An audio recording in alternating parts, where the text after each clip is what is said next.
Yes, welcome in. Thank you, thank you, thank you, thank you, thank you, thank you, thank you, thank you, thank you. Welcome into the High Noon Rant. I am Pugs Moran. We do this every Monday through Friday at 12 p.m.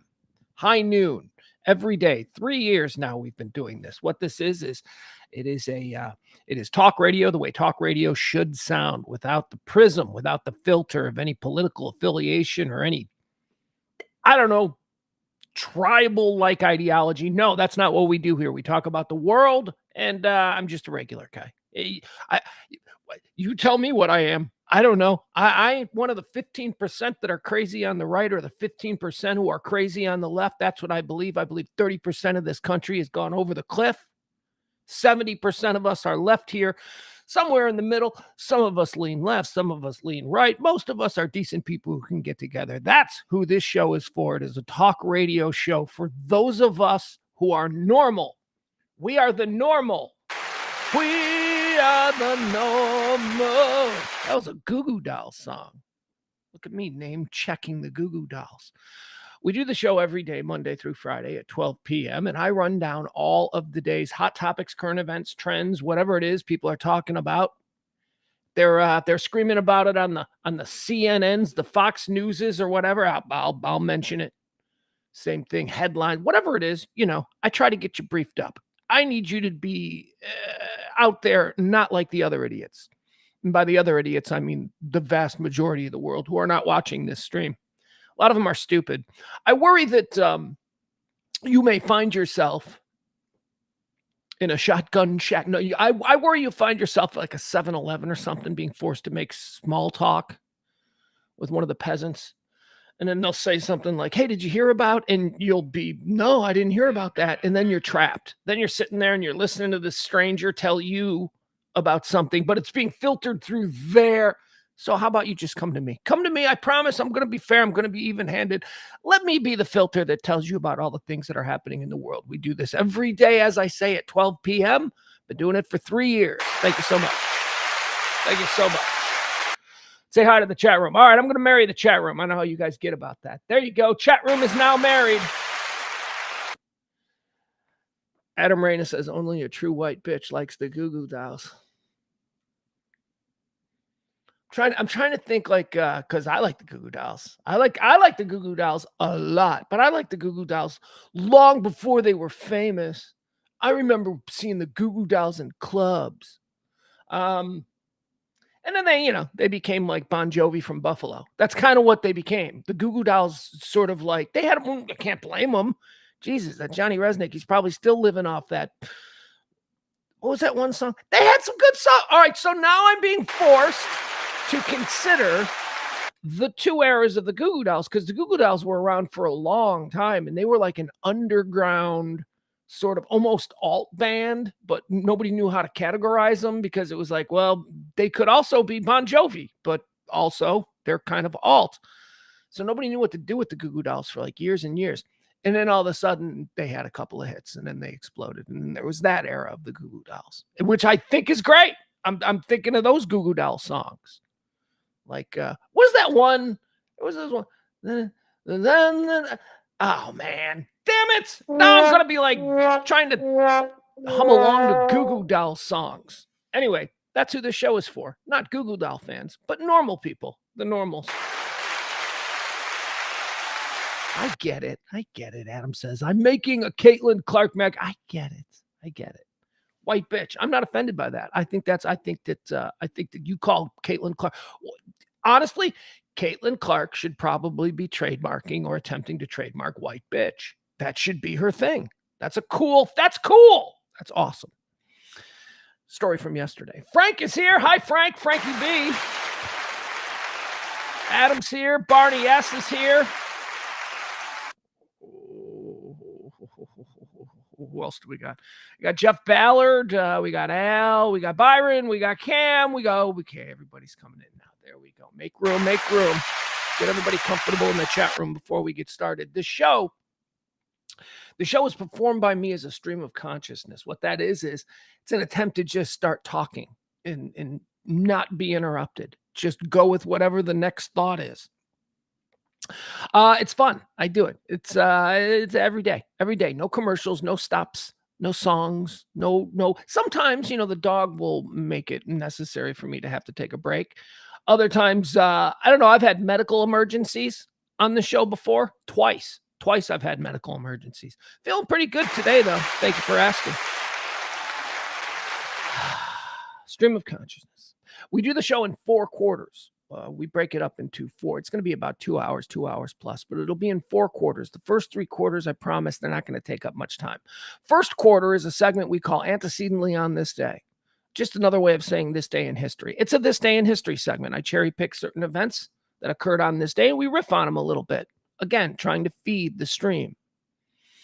Quarter 2 is birthdays. You know what that is. Quarter 3, deads. These are the people who died on this day, people who died. And we open up their life's resume and we try to figure out what's their deal. Where do you think they went? What are they known for? Like, just first glance, they get up to the pearly gates. Where'd they go? Heaven or hell? So quarter 3 is fun. I always enjoy that because it makes you really consider the full heft of an individual's contribution during their lifetime. Quarter 4 is the hot topics, current events, trends, headlines, all of that stuff. That's what quarter 4 is. Quarter 4 is the bulk of the show. It's all the things people are talking about today. Adam Rada says, Dizzy Up the Girl is when the Goo Goo Dolls sold out, but it sold 5 million copies. So I always rejected the sold out thing. I was a band manager back in these days. You always had guys who were like, you sell it out. You play in that club. That club is paying for our practice facility. What do you mean selling out? What? Ugh. I know what you mean, though. Although when the Goo Goo Dolls exploded, again, I will point out, it was years after the Goo Goo Dolls had first made their emergence on the scene. They were around. They were a legit band that toured the nation, and everybody dated a girl who was like, she told me about this band, the Goo Goo Dolls from Buffalo. They had that kind of buzz for a lot of years, and then they exploded with power anthem ballads and stuff like that, and that's fine. They're cool. I like the Goo Goo Dolls. I had an incident with the Goo Goo Dolls on stage in Grand Rapids. The very same day that my ex-wife became friends with a young Jewel who hadn't yet popped, but she was playing at this festival that I was emceeing. And the Goo Goo Dolls were one of the bands. And I got up and I introduced the Goo Goo Dolls and I ran off the stage and my foot got caught in one of the guitar players, the guitar, there's like a guitar player who's like kind of like the main guy. My foot got caught in his cord and I ran off the stage and I unplugged his guitar. And as I was running off the stage, he was like, and all of a sudden it went and nothing. And then I was embarrassed. That's me and the Goo Goo Dolls. They all laughed. They seemed like good dudes. Wasn't a big deal. Guy came up, plugged it back in. They continued to rock. That's it. That's how I judge them. They're good people. Peter says, hey, Pugs and everyone else. Hi. Adam says, my uncle was kind of into them and got me into them just as they broke in 94. Is it 94 when they broke? Yeah, that would be around the time that I was running a little company called Bass Management. I was managing a couple of bands, getting them booked into clubs. That's how I ended up. Actually, it's not how I ended up in radio, but that's sort of the beginning of me as a producer in radio. Also, sort of, there's a Venn diagram, I'm sure, that has some overlap. All right, let's talk about what this week is. This week on the show, I tell you about it. It's Pledge Week. We need to raise X amount of dollars by the end of this week in order for the shows to continue for another month. The truth of the matter is that it's paying for this month. It's like it affords us an opportunity to try again next month, which we do, and every month we make it. And this month, we are at day 3 of Pledge Week. We needed to raise, I think it was $300 by end of show Friday. Today we're at 190. Is that where we're at? We're at 190. And I'd like to thank our executive producer of today's show. We had a couple people come through, but as I say, the executive producer is the person who just tips a little bit more. Today's executive producer, very exciting. It's a new one. You know how I love the new people. I love the new people that executive produce because it just shows growth. And I don't care if it's only been like 2 new people in the last week. That's fine. Jeremy K. Thank you so much, Jeremy. Jeremy and I go back a long way. It's nice to see his name again.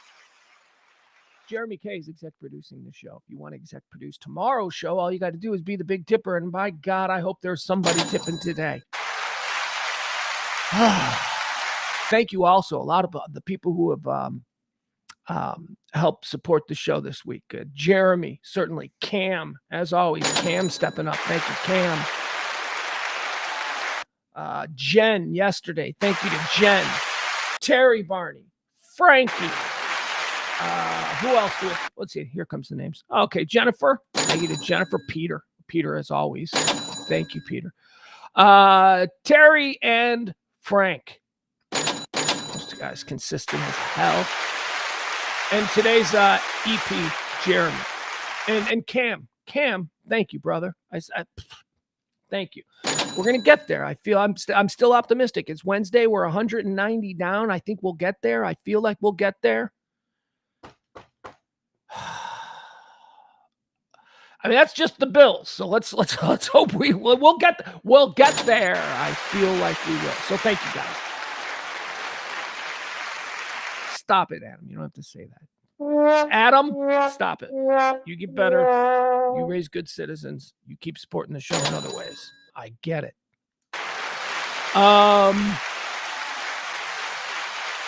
What else do we need to do? I lean on that a lot. That's like my favorite sound effect, the applause. Because I'm insecure, and in some way I think it triggers approval. I don't know. I need a drink before we get started with today's show.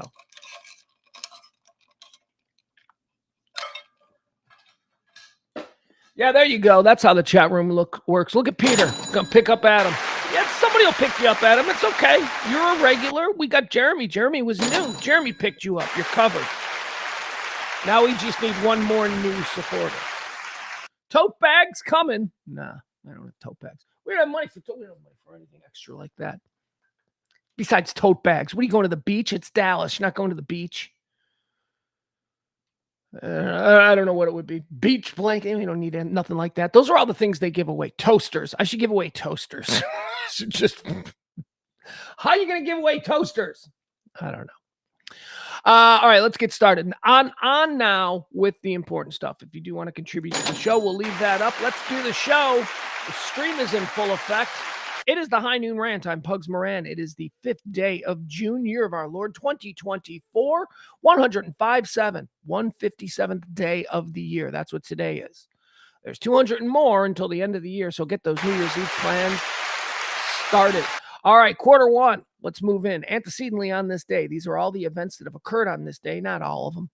That'd be crazy. How could I do all of them? I mean, these are the cherry-picked ones, the ones that I feel I can rant on, things that happened on this day. Antecedently on this day, 1837, Houston. Houston is incorporated by the Republic of Texas.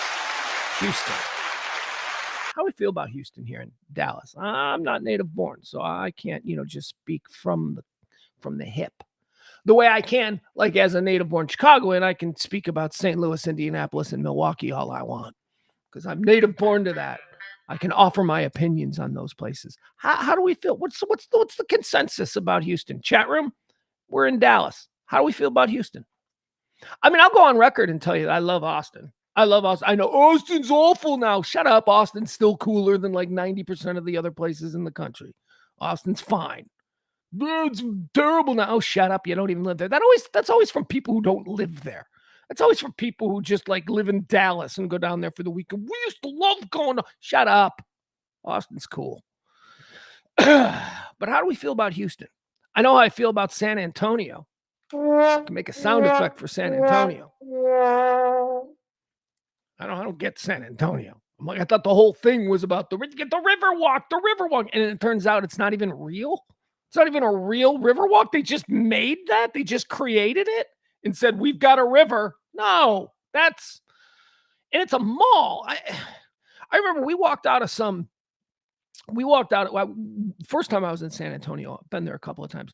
We walked out of some nice restaurant, had a wonderful meal, a wonderfully appropriate San Antonio Mexican meal at some great restaurant. We walk out and we're in like this mall. And the person that we're with, they're like, yeah, okay, time for the river walk. And so I walk out and I'm like, all right, let's go to the river walk. Where is it? And like I said, I'm in a mall, basically, like an outdoor mall. And there's like a little stream trickling in front of me, like a mall stream. And they're like, that's it. I'm like, what? I go, this is the river walk? This ain't a real river. And they're like, well, I'm like, okay. And then the disappointments continued when we went to the Alamo. I don't know what I expected. Every time I go somewhere, every time I go somewhere in America that's supposed to be really cool, I look at it and I go, this is objectively not cool. Graceland, objectively not cool. The Alamo, not cool. Ground Zero, although it doesn't exist anymore, not cool, but also very moving. So Ground Zero delivered. Never been to Mount Rushmore, but I think the Hollywood sign. Like my first time in Hollywood. I remember driving in the car from the airport and seeing the Hollywood sign and being like, yeah! And then being like, that's it? That ain't as cool as it looks in music videos and stuff. That's it? I don't know. Well, how do we feel about Houston? Barney says, I like San Antonio Six Flags. Okay. Peter says San Antonio is overrated. Austin is still fun. April says Houston is the toilet bowl of Texas. Is it now? Okay. Okay, so I'm going to go on record now, and I'm going to just kind of, because I didn't want to influence anybody. I hate Houston. I think Houston is gross. Maybe it's because I was there. First time I was in, well, actually, both times have been like in August and September. And it was hot and it was humid and it was gross. And there were smells that we don't have here in Dallas. Look, Dallas is the Emerald City of Texas. Let's just go ahead and claim that. Houston is like Southern Fried Cleveland. That's what Houston. Oh, I know. Houston is Southern Fried Cleveland with a little bit of Atlanta. There you go. By the way, I don't mind Atlanta. I like Atlanta. I think you can have a good time in Atlanta. Adam says, I'm from Houston. I never hated Dallas. I don't get the rivalry at all. That's interesting. So is there a rival? Like the reason I asked this question is because Houston incorporated on this day in 1837. I've always heard, smack talk from people here in Dallas towards Houston. It is interesting that Adam seems to be noting as a Houston native that it isn't in return. The smack talk from Houston doesn't go to Dallas the way maybe it does from Dallas to Houston, which would suggest to me an air of superiority on the part of the Houstonians, that they don't even consider us. The person who is complaining the most is, the lesser.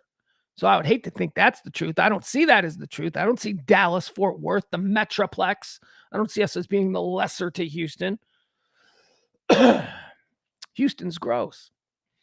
Like I said, I'm from Chicago, and we hate St. Louis. Like St. Louis, we hate. Like there is no hedging that. Chicagoans are like St. Louis. Ugh, gross. Milwaukee, we don't hate. Milwaukee, we just pick on. Like Milwaukee is like our little brother, I think. And maybe he's not quite as accomplished as us. Maybe that's the way it is. But we don't hate Milwaukee because we spend our summers there. Wisconsin is where, people in Chicago spend their summers. It's our backyard. We love it. So we don't hate Milwaukee. We make fun of Milwaukee. Indianapolis is just a disappointment. Indianapolis is like, oh yeah, what's he doing now? He's like the family member that we don't see anymore. We just see troubling posts on Facebook and be like, is he coming to Thanksgiving? That's Indianapolis. But I think Milwaukee. So I don't know. So like I know that I hear from Dallas people. I know that there is love for Houston, or there is love for Austin. I have that. There's also love for San Antonio to a degree from a lot of Dallasites, but I don't hear a lot of Houston love. I don't hear a lot of. Antecedently on this day, Houston became a thing. Congratulations.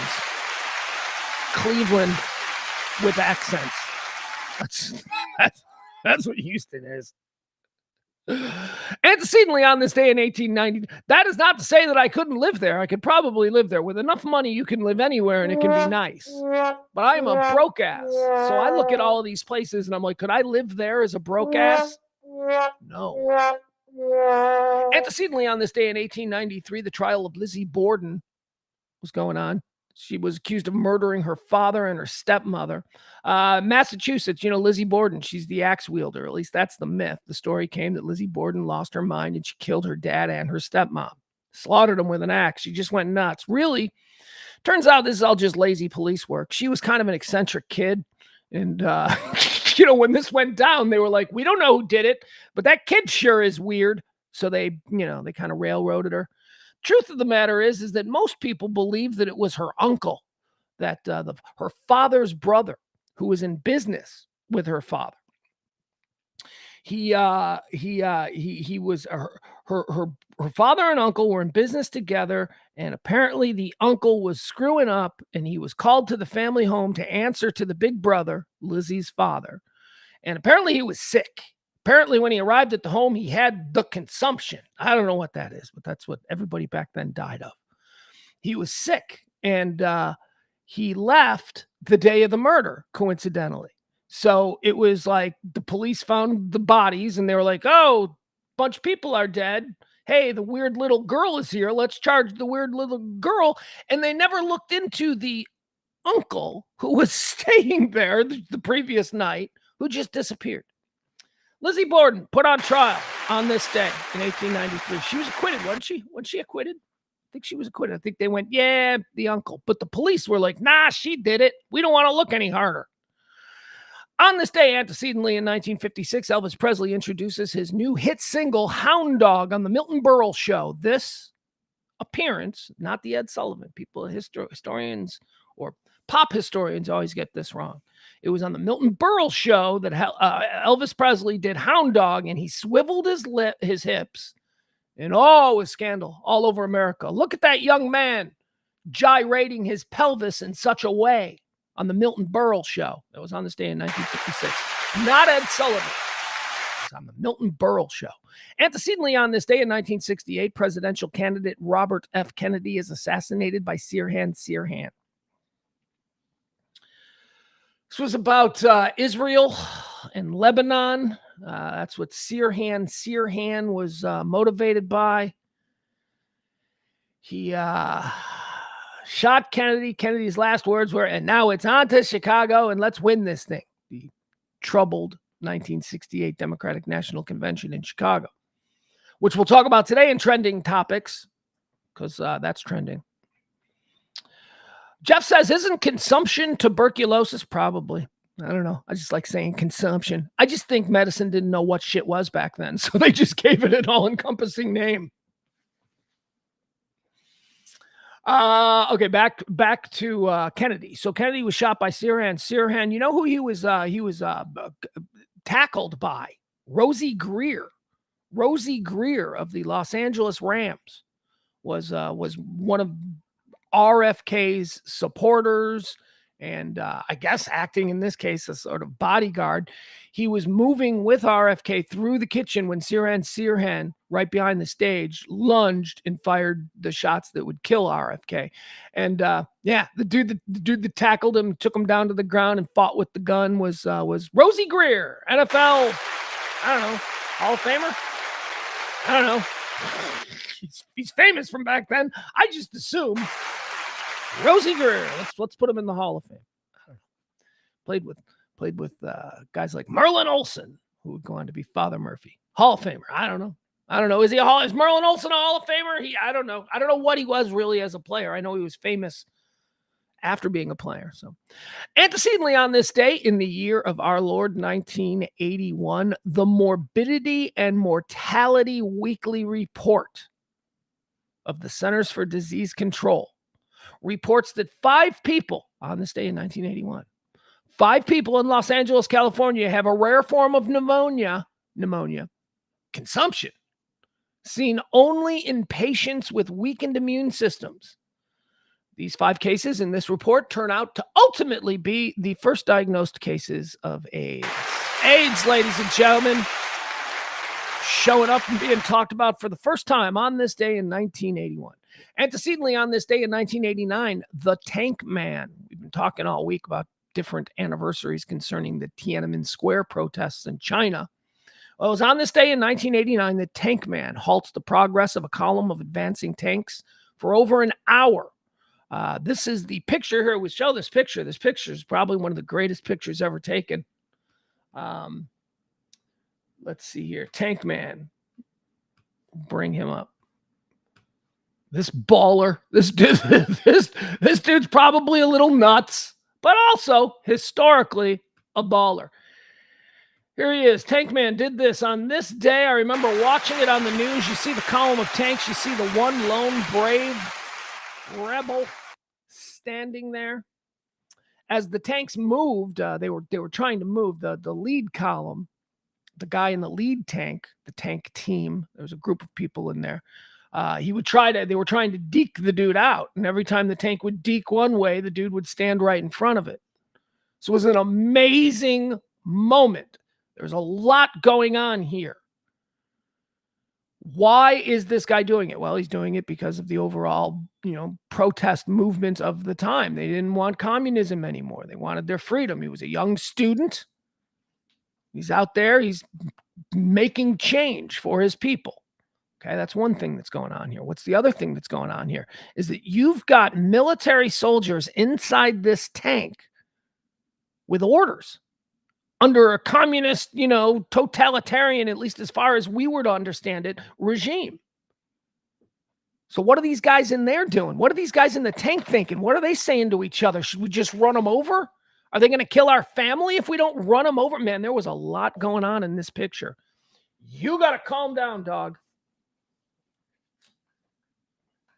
People came home. Okay. Great picture. So whatever happened to the dude, nobody's even sure what his name is. There's one guy who they think might be him, and he's an archaeologist in Thailand. They think that he's the guy that did it, but he doesn't say that he's the guy that did it, but researchers have sort of pinned it down. Other people for years say that, that he was executed, that this guy was taken into custody. I mean, they killed thousands of people in Tiananmen Square. It wasn't just like, oh, we're going to save one guy because we can kill anybody. They killed a bunch of people. There were bodies everywhere. And the fact that this guy just sort of disappeared into the ether has led to all kinds of speculation. The other thing, which is why I mentioned the tank guys, nobody knows what happened to the guys in the tanks. Again, there's stories about them being executed. The guys in the lead column, the lead of the column of tanks, they disappeared. Nobody knows who they are. Crazy story. Antecedently on this day, the Tank Man challenged a superpower in a bad button-up shirt and khaki pants. I don't have it in me. I don't have that in me. I don't know that I've called in that moment to do something of a similar nature. I don't know that I could do it. That's why I think maybe you got to be crazy. All right, let's move on. Quarter two, let's do some birthdays. These are the birthdays happening today. They say it's their birthday. I don't know if it's true or not. Born on this day in 1945, John Carlos. Does America remember John Carlos? John Carlos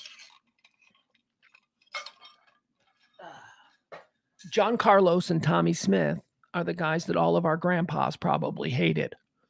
John Carlos and Tommy Smith in the 1968, Mexico City, or 72. I'm not exactly sure what it was, but he was born on this day. One of those 68, 72 Olympics. I think so. I think, yeah. They're the American sprinters who raised the Black Power glove, and they scandalized. Oh my God, they were awful. Said my grandpa did. Every time, like as I was growing up, when there would be an anniversary and they would show footage of that, my grandpa would be like, what are they doing that for? Ruin it and keep politics out of sports. And I'm like, the Olympics are kind of all about politics. Even I, at 10 years old, kind of understood that. Born on this day, John Carlos. He was also a football player. I'm not sure about his career, but American runner, sprinter, and football player. John Carlos, born on this day in 1945. Born on this day in 1951, Susie Ormond. She's an American financial advisor. She was the first lesbian lady that I really knew. Susie Ormond used to do regular hits on a radio show that I was on in the early 90s. She used to come in the studio. She was pretty cool. She was nice, but she was like an open lesbian in the 90s. And it was interesting to me because she didn't look like, my understanding of lesbians were pretty much Melissa Etheridge and, porn stars who were lesbian for pay. So she was like the first sort of, I'm what, 22, 23 years old. It's the 1990s. Here is this very powerful, very respected woman. She was like financially someone that all of these wealthy men at this radio station listened to. And anyway, she was cool. But again, it was interesting to me because it was like, oh, she's a lesbian, and look at her in that freaking power suit. She's a boss. This chick is in charge. There's nothing. Susie Orman, I liked her. She was always a nice guest. She would go on to be like much bigger nationally and all that.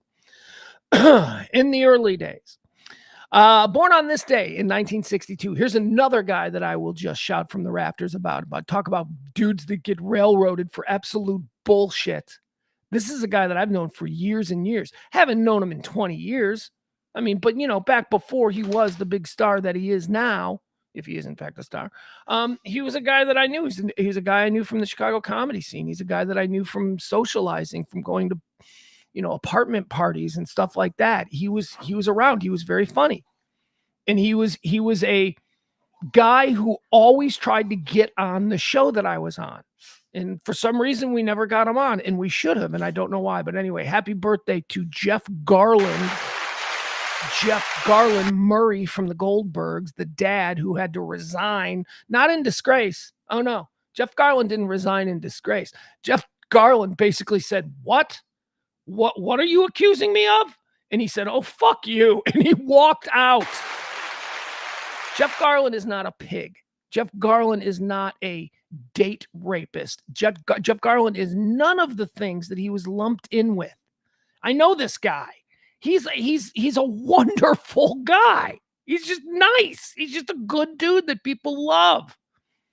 What did he get in trouble for? Well, he hugged. He's one of these guys of that generation, a big bear of a man who's huggy and loving and all that. Yeah, he probably hugged a Gen Z girl, like a 20-year-old production assistant, and she felt, I don't know, traumatized by it. Anyway, he did something cool. As soon as these things came up, he said, oh, really? Oh, that's a problem? Okay, well, I guess I can't work here anymore. And he walked out of the Goldbergs. There's a big spin back and forth. The Goldbergs, Jeff Garland, No, he walked. He wasn't fired. He's made that clear everywhere since.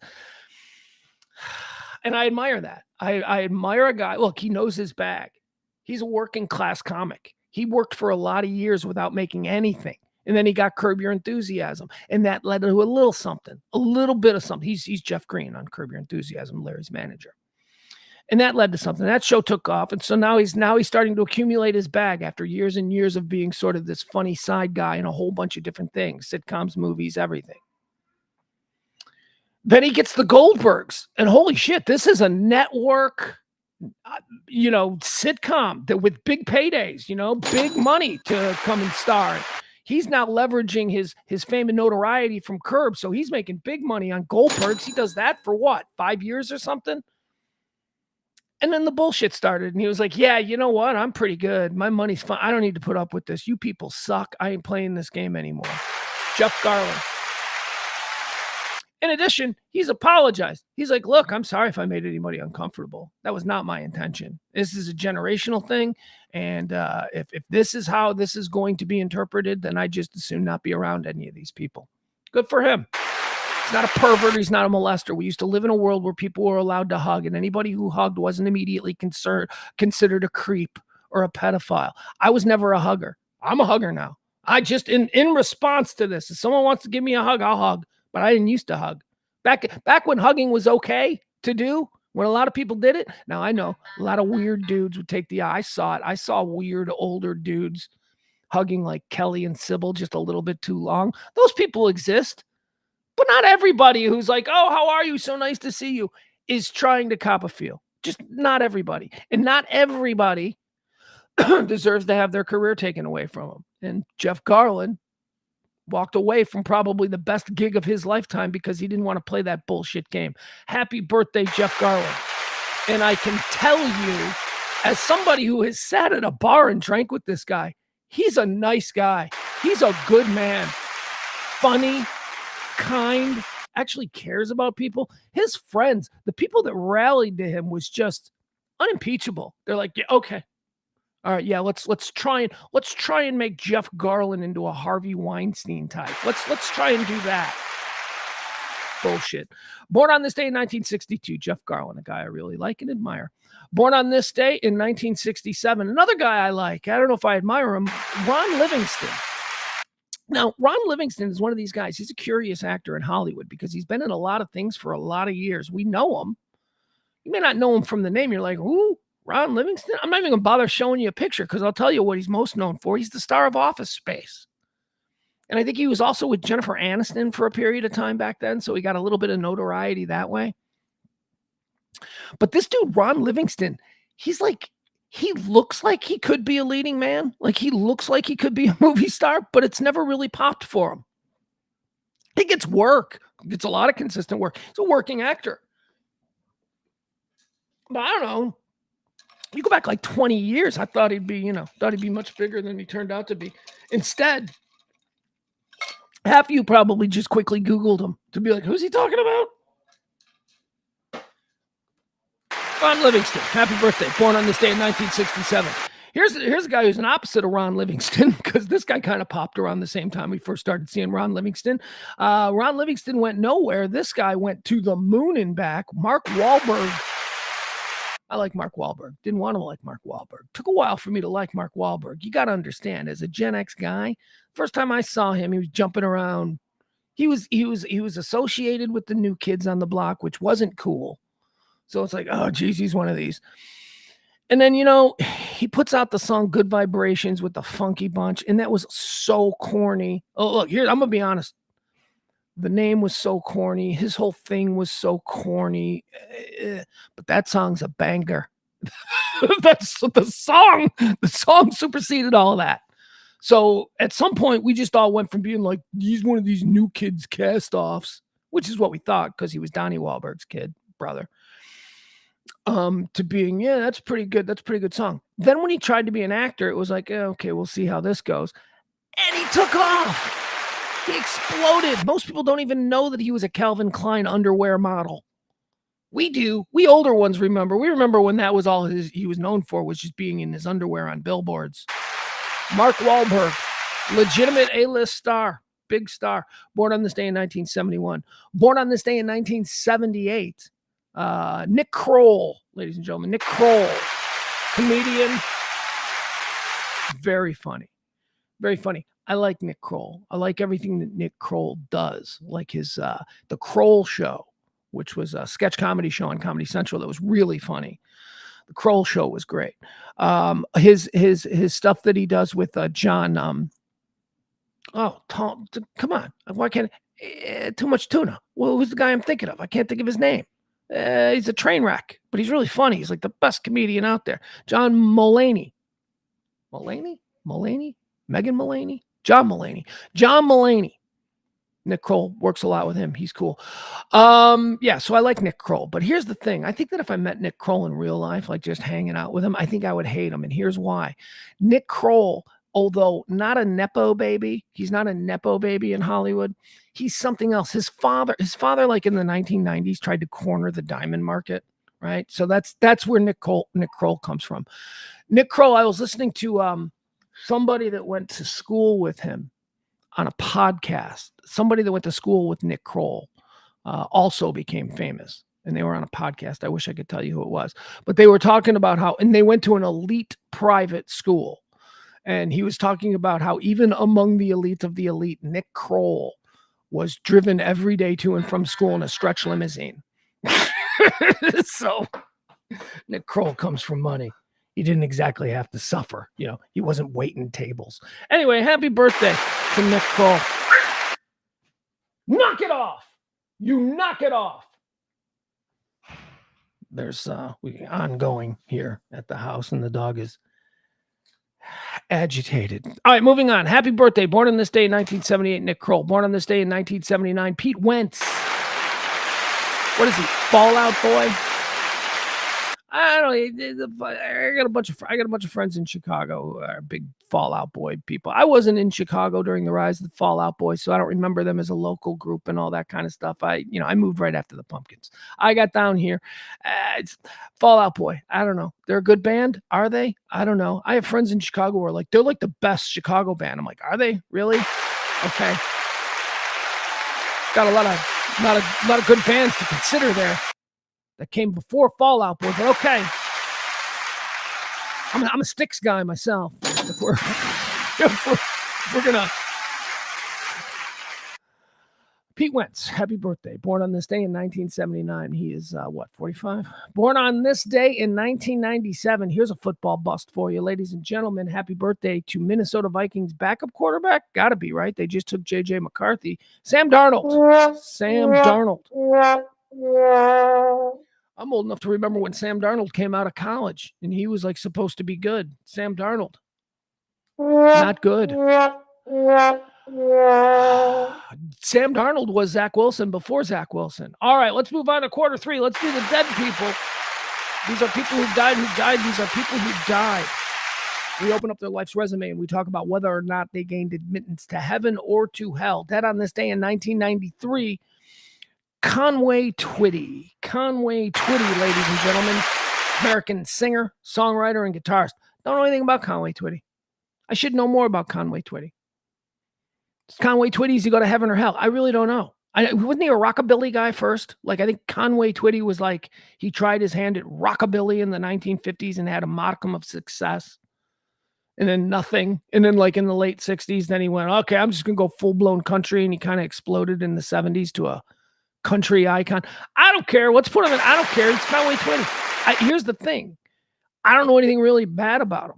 Like George Jones, Johnny Paycheck. Like there's a whole bunch of these dudes that if their names came up, I would know bad. I'm putting him in heaven. Go ahead.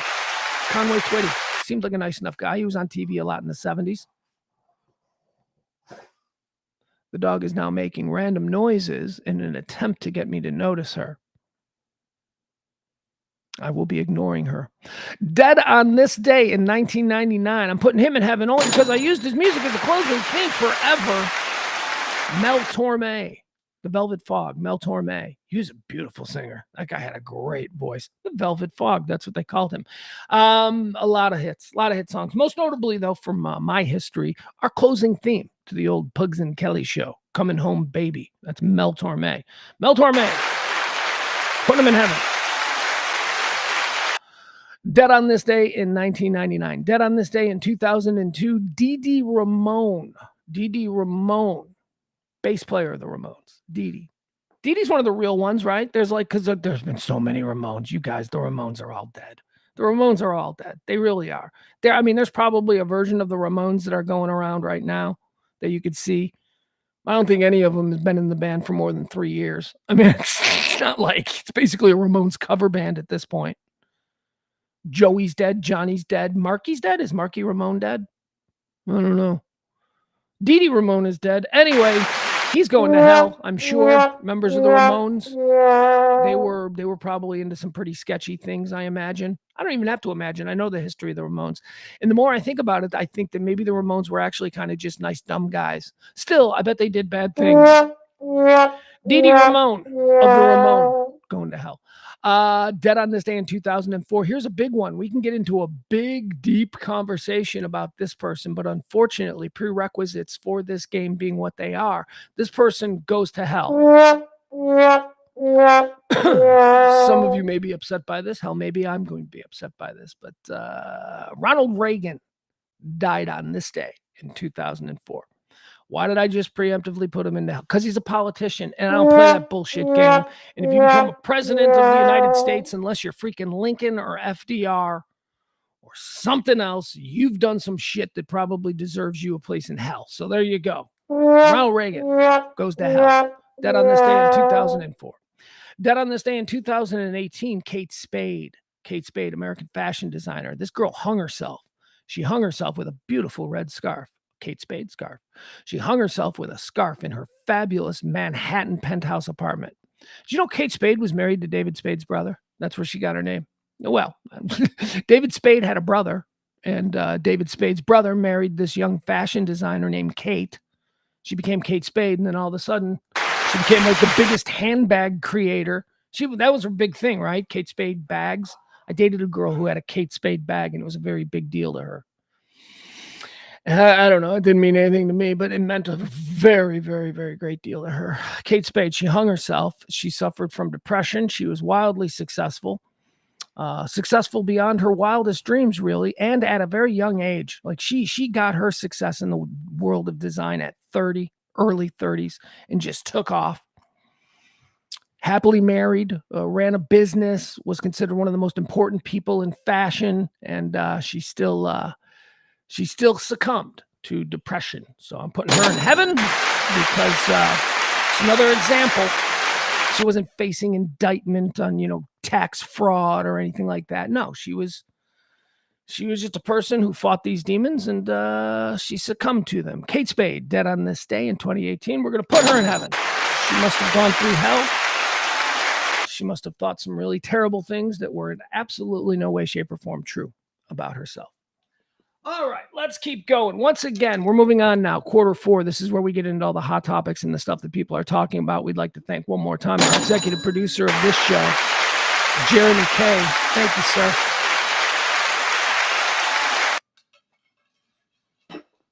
Big Tipper of the Day wins the title of executive producer for the previous day's show. So if you want to be executive producer tomorrow, all you got to do is be like Jeremy and be the Big Tipper on today's show, a pledge week show. So help us out. We could use a couple of bombs. Get us over the hoop. Let's go. Hoop, hump, huh? Through the hoop, over the hump. There you go. We did it. All right, let's talk about all the things that are happening today. President Biden, he's over there in France for D-Day. D-Day is tomorrow. D-Day is Normandy, the day we stormed the beaches. So President Biden is over there. Yesterday, President Biden, a lot of stuff going on with Biden. He's over there doing the D-Day thing. Yesterday he closed the border, or he just basically, here's the thing that he said. He said, okay, we're going to put new mandates in place, executive order. We're going to close the border after X amount of people come through every day.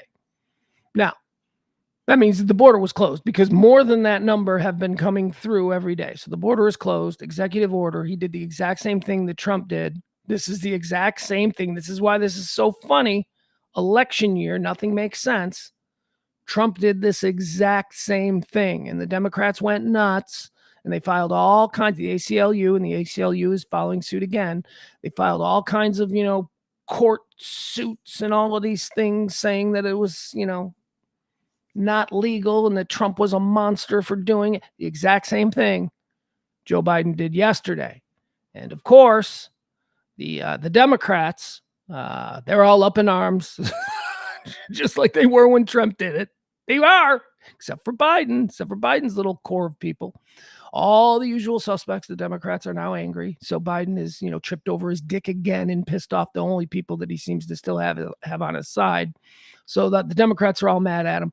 But the interesting thing is, and it's not really interesting, the Republicans are mad at him too. The Republicans are all angry about this. And it's the same thing that Trump did that they said was fine. There is no rhyme or reason to it. It's being done because it can be done. And maybe when Trump did it, it wasn't quite as bad as everybody made it out to seem. It was an evil deed when Trump did it, but now Biden's doing it, and it seems to be the only thing that will stop the flow of illegal immigrants into this country. So whatever. Anyway, you should feel the same way about that closing of the border that Biden signed yesterday. You should feel the same way about it as you did when Trump did it. But, we don't. Somehow now it's bad. The dog is still trying to relax. All right, so he did that. Same thing Trump did, but somehow, now he's evil. Also, there's a New York Times story out today concerned. I'm just riffing on all the Biden stuff because there's a lot of Biden stuff today.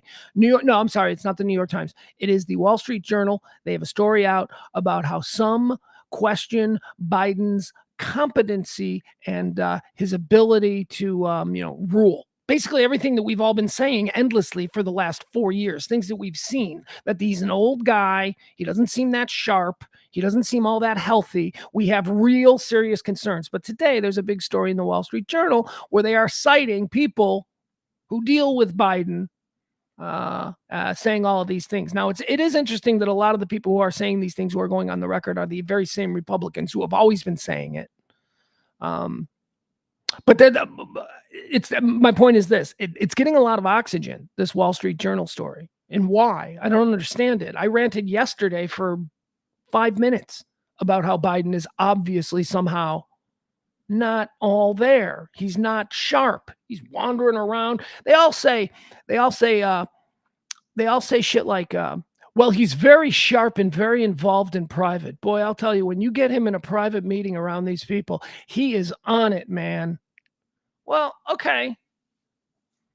Maybe we can move some of that to public, because we're not seeing that in public. We're seeing him frailly descend staircases. We're seeing him end press conferences on the regular. We're seeing him end press conferences and then just turning into some vortex and wandering around like a blind man. It's not a good look. So shut your mouth about how sharp he is in public or in private. We need to start seeing that shit. And I'm telling you, we have to see it in the debate. This debate is the biggest thing in Biden's life, because if Biden comes across like a doddering old fool and somehow doesn't have the gumption to stand up to Trump and to fight back, because I think Trump is going to come. He's going to be all unhinged. It's going to be like, rah, rah, and it's not going to be a good look for him either, especially in trying to court independent voters. People who are going to vote for Trump are already voting for Trump. Right now, it's about Biden convincing those of us who we know what we aren't wanting. Biden's got to convince us. Oh, God, this is the situation we're in. Oh, my God. Well, how mentally incapacitated is the guy I'm voting for? Are you fucking kidding me? That's what I've got to ask myself. Anyway, he's over there in D-Day. He closed the border yesterday. Pissed off everybody. This guy, he can't win. And he can't win because there doesn't seem to be any kind of dedicated strategy, any kind of plan. What Biden did yesterday was something that years earlier he had railed against. And now he's doing it. Why? Because we're 6 months out from an election, and for some reason, the border has become the top story. And you look like a guy who could just, with the stroke of a pen, fix all that, and you haven't. So he did it yesterday. Through an executive order. Again, an executive order that Trump did 4 years ago that was challenged by the courts and the ACLU.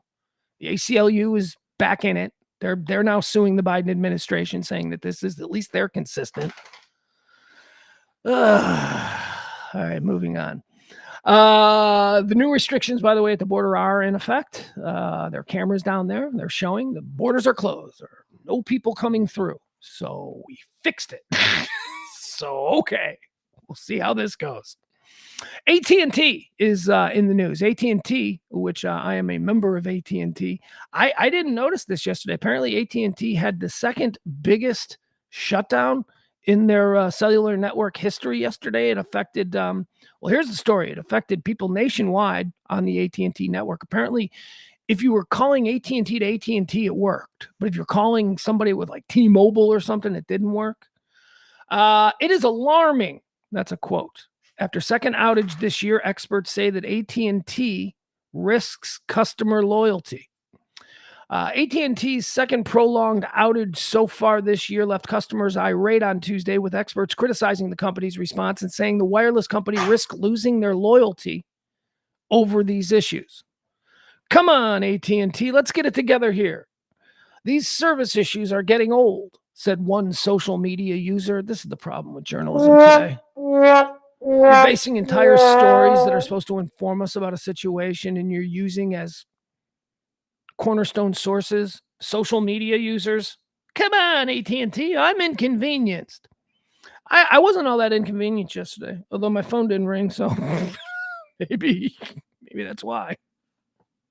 Though outages can affect any company, it's not normal to have 2 long outages in a short period of time. So anyway, it seems to be back up and running, and AT&T is very embarrassed, folks.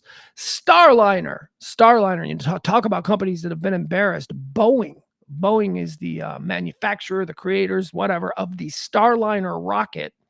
The Starliner is a rocket contracted to the United States government, NASA.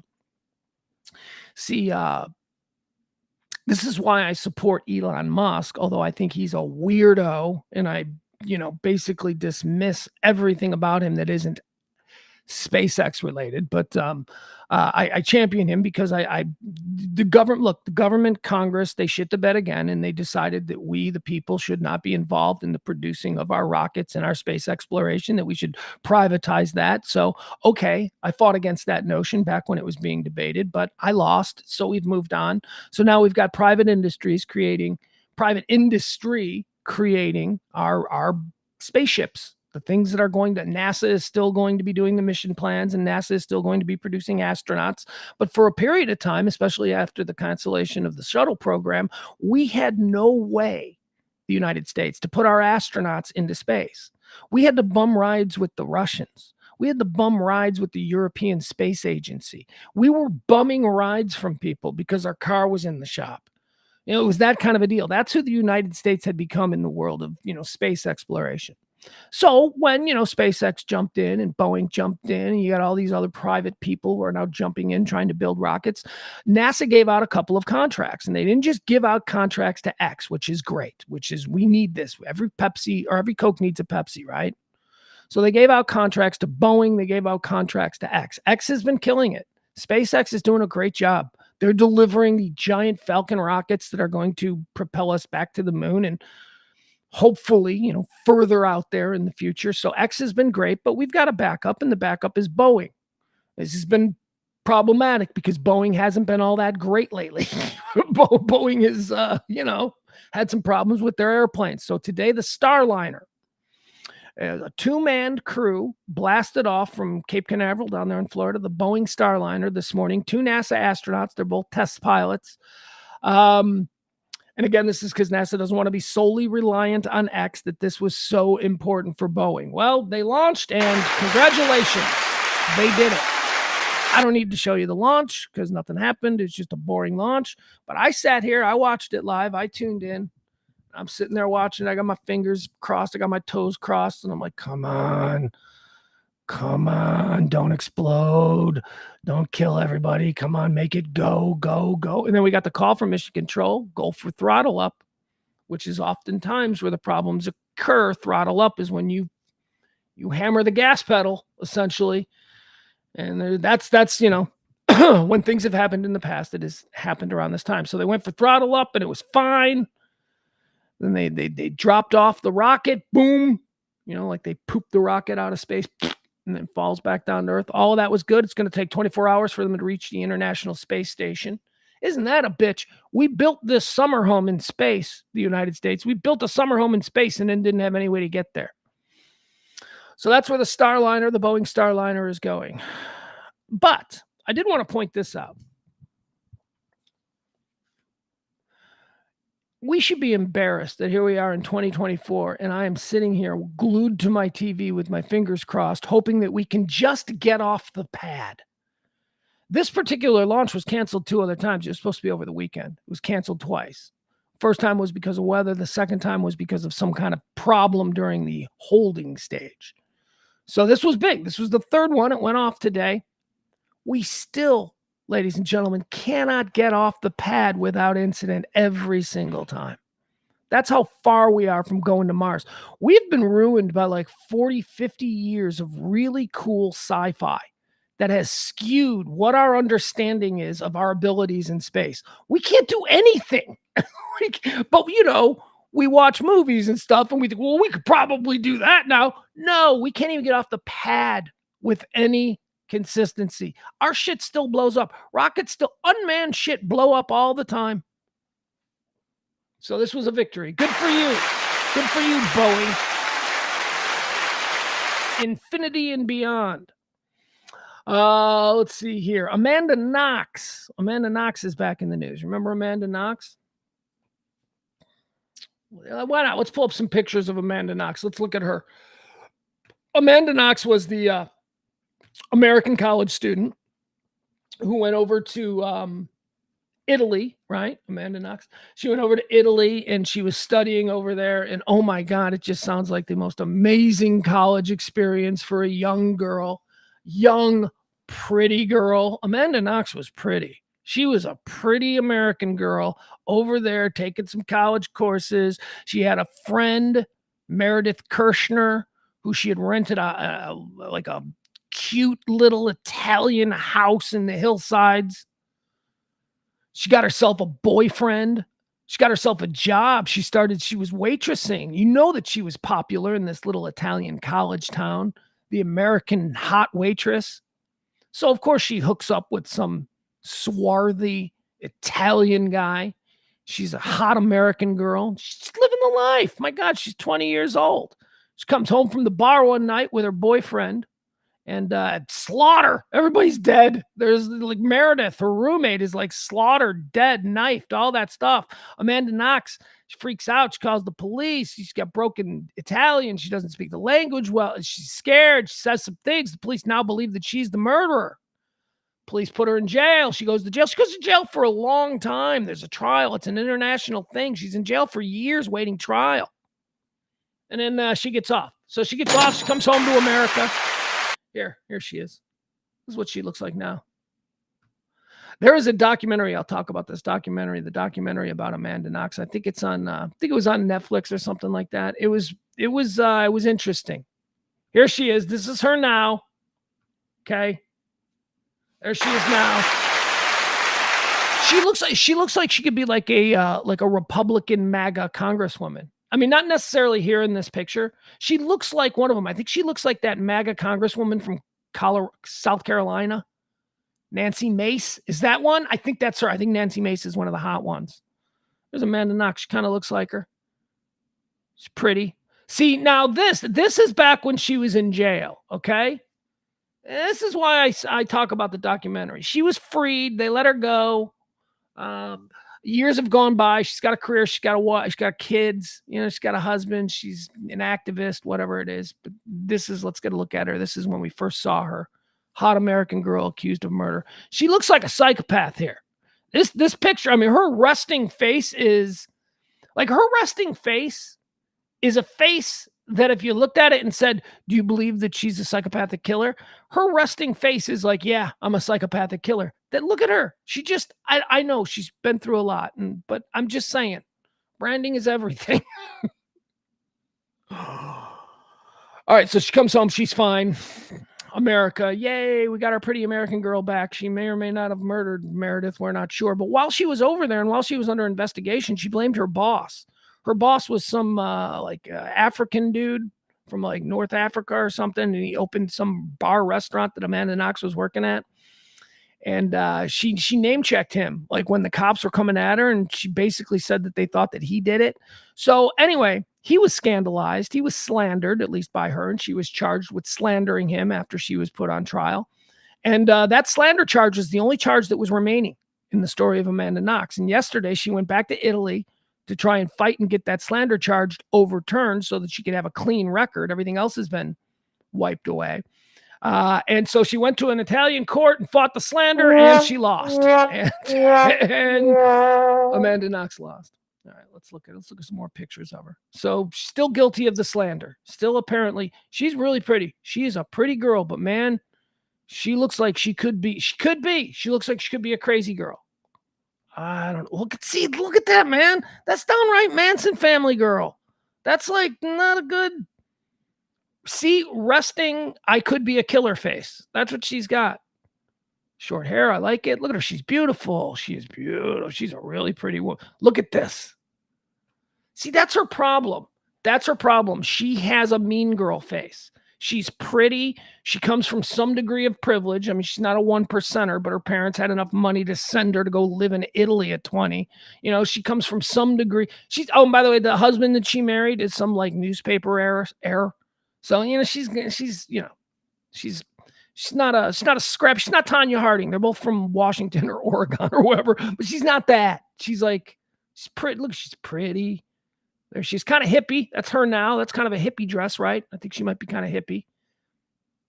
Anyway, Amanda Knox, there she is. She's back in the news. She was found guilty still of slander there in an Italian court. So anyway, there is a documentary about her called Amanda. And I wasn't really all that up on the story. So I wanted to get the full story. So I watched this documentary. And I have to tell you, after watching the documentary, I don't know if she killed Meredith or not. But the documentary is kind of what put it in my head that this chick might be a killer. And I think the documentary was designed to clear her, to make it. But after watching it, I was like, I think I'm more likely now to think that maybe she killed her. I think her and her boyfriend might have had something to do with it. I don't know. Whatever. Amanda Knox in the news again. You know who else is in the news? Let's do this one. Melissa Biden, ladies and gentlemen. Do we know who Melissa Biden is? I ain't never heard of no Melissa Biden until yesterday, but apparently Melissa Biden is the daughter-in-law of President Joe Biden. She's the first daughter-in-law. She is, of course, the wife of Hunter Biden, who is on trial. Hunter Biden's on trial for being on drugs while trying to get a gun, which is a crime. They can prove it. Let's get them. That's what I'm saying. We need to enforce these gun laws. Let's do it. If he broke the law, I mean, doesn't matter that it probably anybody else, this would be overlooked and certainly not ever investigated in the first place. But he's not. He is not another person. I am sure that in his life as Joe Biden's son, there have been many doors open to him, and he took advantage of it. So he's got to take the good with being a connected Biden, and now he's going to suffer the bad. And if, in fact, he is guilty of this, which I believe he is, I think he was on drugs, well, then he's got to take whatever comes next, political or whatever it is. But Melissa Biden, she's his wife. She's a much younger wife because Hunter Biden's my age. And when I saw Melissa Biden, I was like, what? Huh? What is she, like 20 years younger? Good on him. He's got a beautiful wife. That's Melissa Biden's kind of hot. That was the first thing that I realized. However, she's making news today because apparently she confronted a former Trump administration official in court yesterday and called him, what'd she call him? Nazi. Let me get this right. First of all, let's take a look at her. Yeah, let's take a look at Melissa Biden. Let's meet a Biden that we didn't know existed. Actually, you know what? Maybe this is just me. Maybe this is just me and my non-political way of living. I didn't know she existed.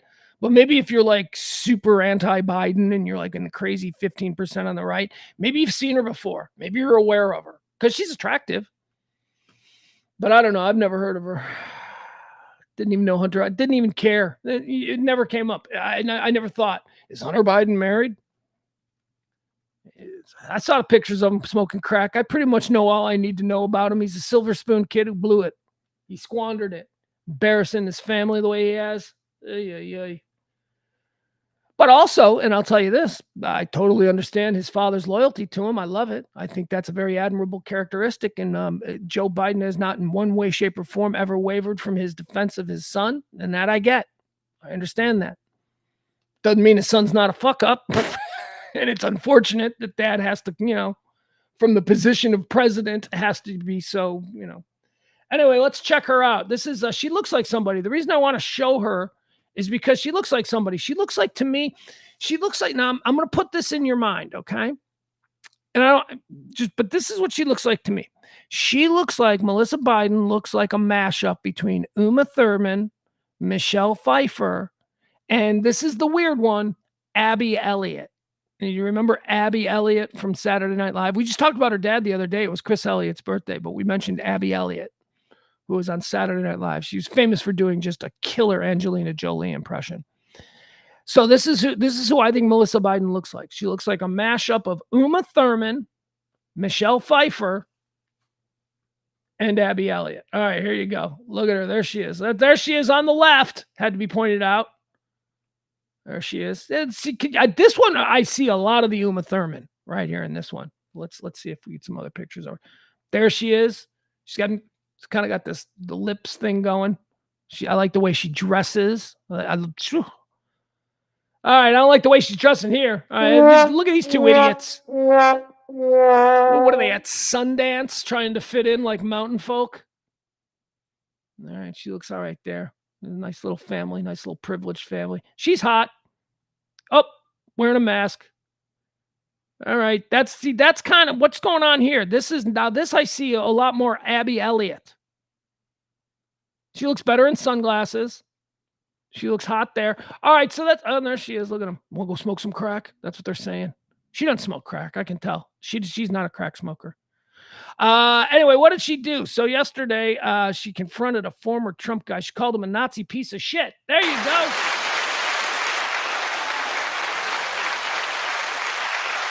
She's 37. He's 54. It's I got no problem with that. Once you cross 35, shut up about it. Once you're a 35-year-old woman, you're a grown-ass woman. You can be with anybody you want, and you shouldn't have to be thought of as like a child. A 35-year-old woman is not a child. If a 70-year-old man wants to be with a 35-year-old woman, that 35-year-old woman isn't a child. It's not like the 75-year-old man is with a 25-year-old woman. That's a child. You're over 35. Stop it. And by the way, that's being very generous because there's a lot of people will be like, you're over 30. Kids are staying younger now. People are staying younger. People are growing older more. Wait, did that mean? Wait. People are living longer. Thus, anyway, moving on. Melissa Biden making the news. She called somebody a Nazi piece of shit. She don't care. She's just walking around. She's married, married to a Biden.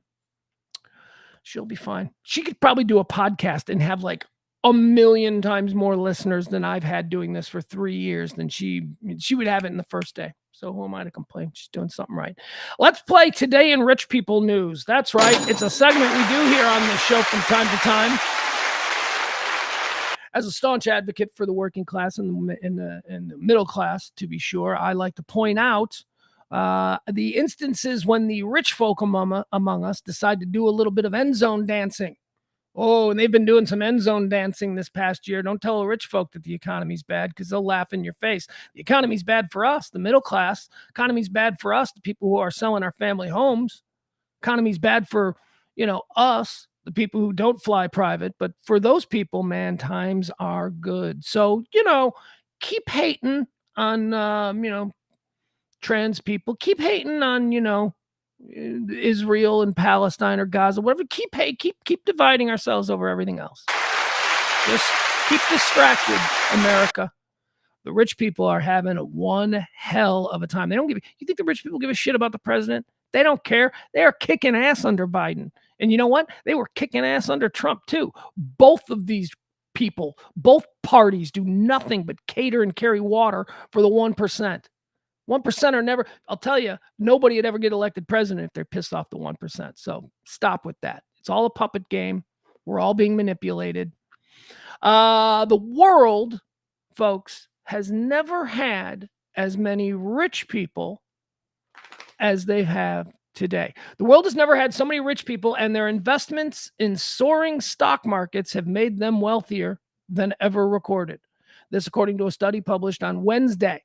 Coming off one of the largest cumulative months, blah, blah, blah, the stock market history. That's funny. The stock market last week, crushed.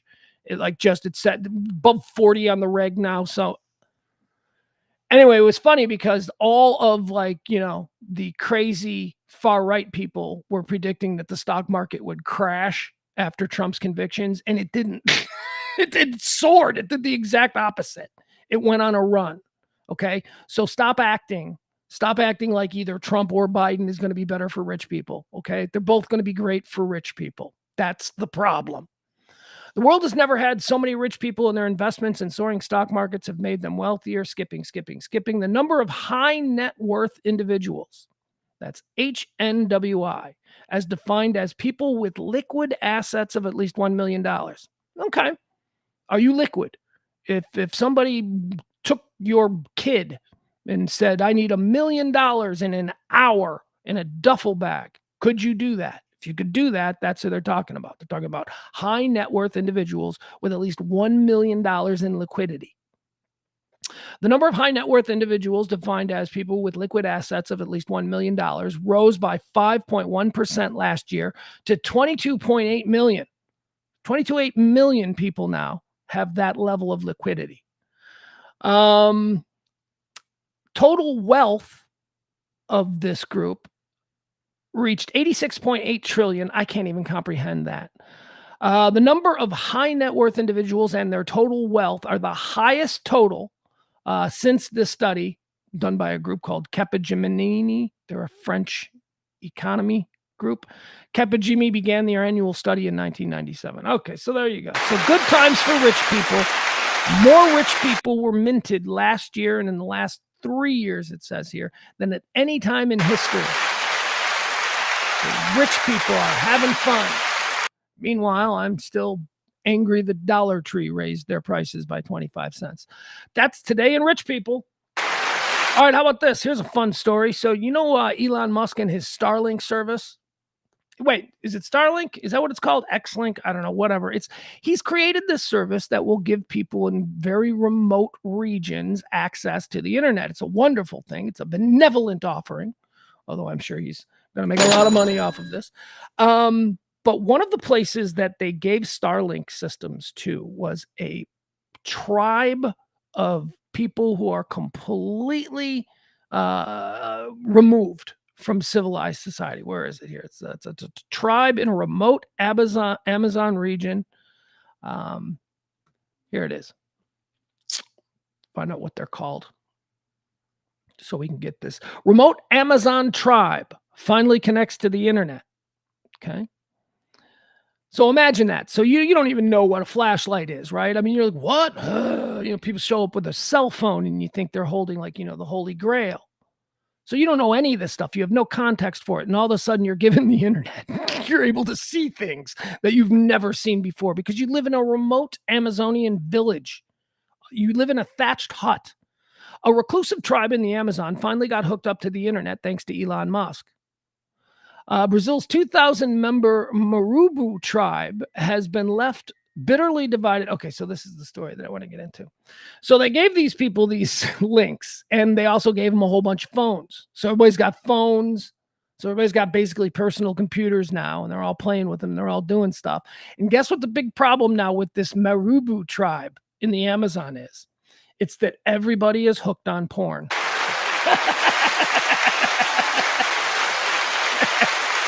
Yeah, they're all hooked on porn.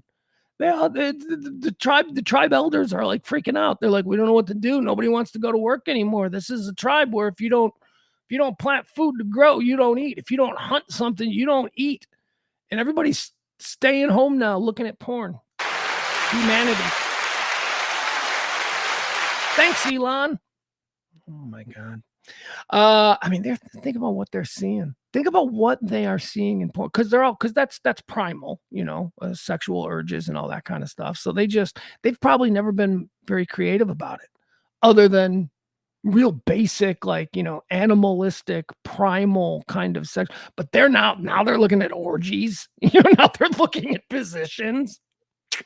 I could see why you would want to go out in the jungle and hunt something when you can just lay around your thatched hut looking at things you'd never considered. All right, what else do we have here?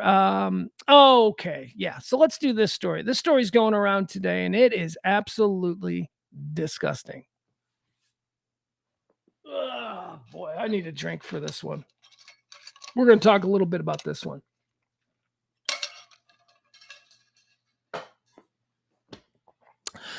Baraboo, Wisconsin. Wonderful town in Wisconsin. Familiar with Baraboo, Wisconsin. Baraboo, Wisconsin is a lake town. It's across the border. A lot of people from Chicago have summer homes up there in the Baraboo area. The Baraboo Circus Baraboo is where they used to where the circus would go in the summer. Like the circus was always in Florida, because of the winter and all that stuff, Ringling Brothers. But then they had to move. They moved like in the summer because it got too bad for the animals. And so Baraboo, Wisconsin was like a big circus town for a lot of years. It's a great town. All-American town. I wouldn't, not rednecky, not, just a bunch of townies. And then, a couple of months a year, 10,000 summer home dwellers, or whatever. So in Baraboo, Wisconsin, they had their high school graduation, and it was very nice. It's a high school graduation. It's a Wisconsin high school graduation. It doesn't get more Norman Rockwell than that. So in the middle of the graduation, a dad, because, dads sometimes do this. Oh my God. A dad uh, bum rushed the stage as his daughter was collecting her diploma. The dad jumps out of the seats, bum rushes the stage, and physically removes the school superintendent from the line of people to be handshook. The girl gets her diploma and then she shakes the dean's hand and then the principal's hand and then the superintendent of schools, and then she waves her diploma and she exits. That's how it works. You shake the hands and all that. Dad came running out of the crowd because he didn't want his daughter shaking the hand of the superintendent. Superintendent's a black guy. Now, I know what you're saying. You're like, well, maybe it was because... No, it was because he was a black guy. He's heard saying it. He says it. He did not want his daughter to touch a black man's hand. This is Baraboo, Wisconsin. Okay. This isn't the deepest anal recesses of, awful Mississippi. This is Baraboo, Wisconsin. And I'm going to show the video. We're going to watch the video. We're going to see how it all goes down.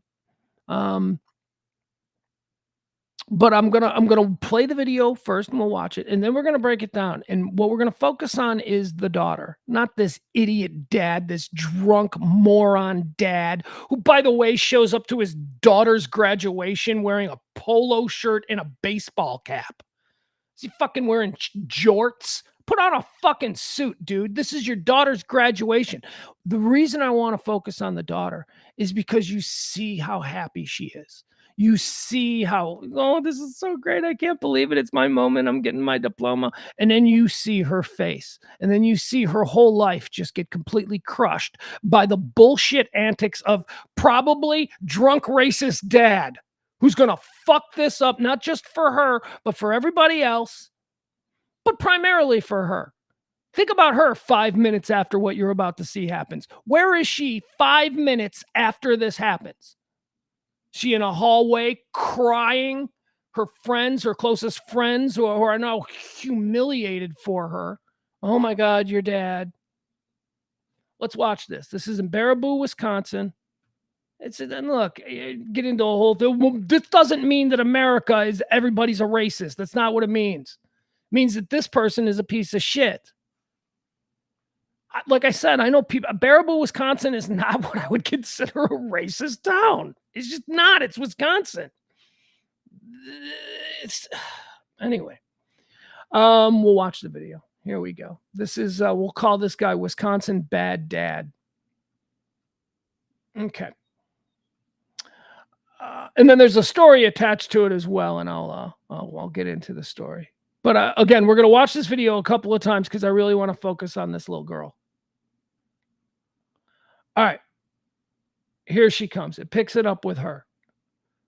So you see her. She's over here. She's got the red hair. Right here. This is the superintendent. This is the black superintendent. All right. Here we go. Let's watch. Let me get rid of this. Yeah, just so that we can see it all. Here we go. Here comes Dad. Oh, excuse me.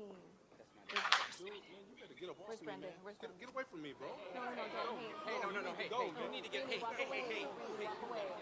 gotta go. I will get off. Out right now. I don't care. Get off the stage right now. All right, let's watch that one more time. It goes on, but here she comes again. Here she is. Look at her. She's so happy. She's smiling. This is a big moment. Oh, and here comes Dad. Look at Dad. Here's Dad. Dad's got his sunglasses flipped up on his hat. It's your daughter's fucking graduation, dude. You fucking hillbilly. Put a goddamn jacket on. Show your daughter a little bit of respect. You don't have any respect for anybody other than yourself and your fucking impetuous emotional outbursts of the moment. How old are you, dude? Are you in your 30s and you still have the emotional control of a 12-year-old? Jesus fucking Christ. Nobody cares that you're a racist and you don't want your daughter touching a black man's hand. So here he is. Look at his fucking sunglasses, stupid ass hat. And here's the suit, course, because the administrative superintendent of the schools is wearing a suit. Oh. So look at that. Just shoves him away. Oh. Now, I don't know if you have headphones in like I do. You can hear, if you have headphones in, you can hear what they're talking about. And the superintendent is like about to whoop some ass. You hear the superintendent. It's like, don't, well, maybe you can't hear it. Let's see if we can hear it again.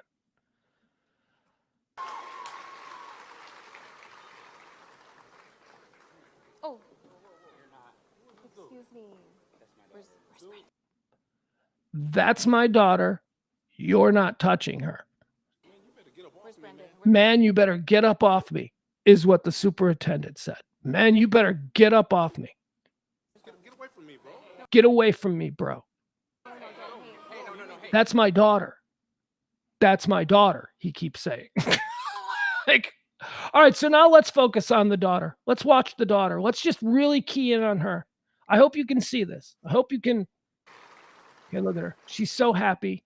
And right now, she's about to realize her dad. Oh.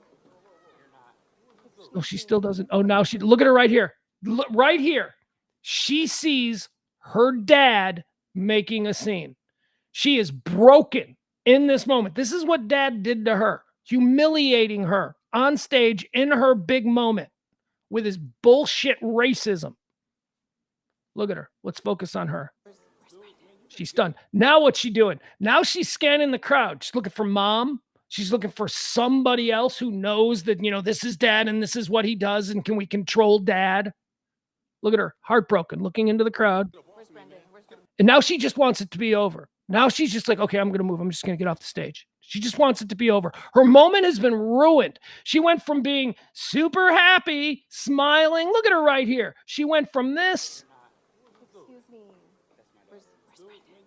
Where's Brandon? Where's Brandon? Get away from me, bro. No.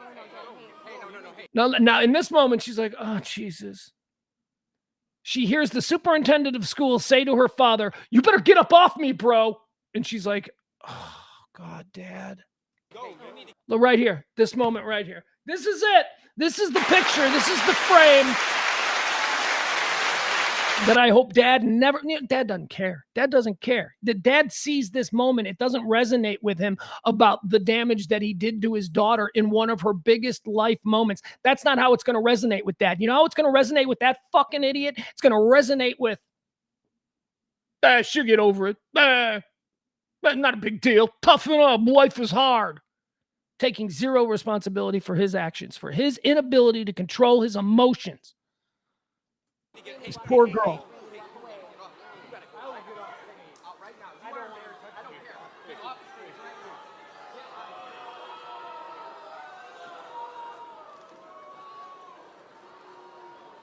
I'll tell you, this dude, I don't know who this dude is, but he looks like he is squared up against some Wisconsin high school kids before. He looks like he's getting ready to throw some hands.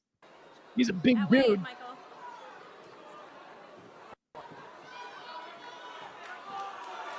No.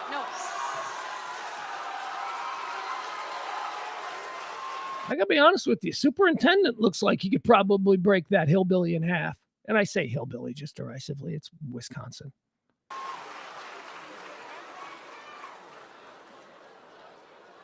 Unbelievable. Where's Brandon? Check this out one more time. Here she comes. Here comes Dad. Oh. Excuse me. Where's Brandon? Where's Brandon? Get away from me, bro. No. Hey, you need to get, hey. All right. Probably drunk. Drunk Dad. Unbelievable. Barney says, how do people like this exist? How do you navigate the modern world like this without ending up in jail every other week? I don't know, Barney, right? I mean, I don't see it. I know. I have some very, very complicated ideas about what is happening as far as discourse in this country and how it always sort of gets pigeonholed into a racial conversation. I have some very complicated thoughts on that. I've dropped a few of my ideas here on the stream in the past. I think that it has more to do with a social caste system than race, but it's just convenient to use race as opposed to say what it really is. I think it's really about money. I think that if a rich billionaire black guy moves in next door to you, I don't think the billionaire who lives there already has a problem with that. I think it's about money. I think it's about fear of people who don't have money and wanting to take your money. I think that has a lot to do with it. And I do think that there are some borderline retarded people who are out there who still think that the color of your skin dictates somehow what you're able to accomplish in life. I do think that that's a very real thing. There are still classic racists out there. We may have just seen one. I don't know. I mean, there are people who are still in the Klan and all that. The Negroes and that whole thing. Those people are still out there. But they aren't the problem. And they aren't the ones who are being called racist at every turn. I think the problem is that there are social discriminations that occur that are turned into racial discriminations. And it's very complicated, at least the way I think about it. And I also think that for years and years, at least 20, 30 years, the extreme left, the crazies, that 15% crazies on the left, the extreme left has used the race card on everything, things that aren't even racial. And I get mad at that all the time. Like, if I say something, people will be like, oh, that's racist. Well, I always say, well, how is that racist? Explain to me how what I just said, pointing out that Asian people all have eyes that are slanted. How is that observation racist?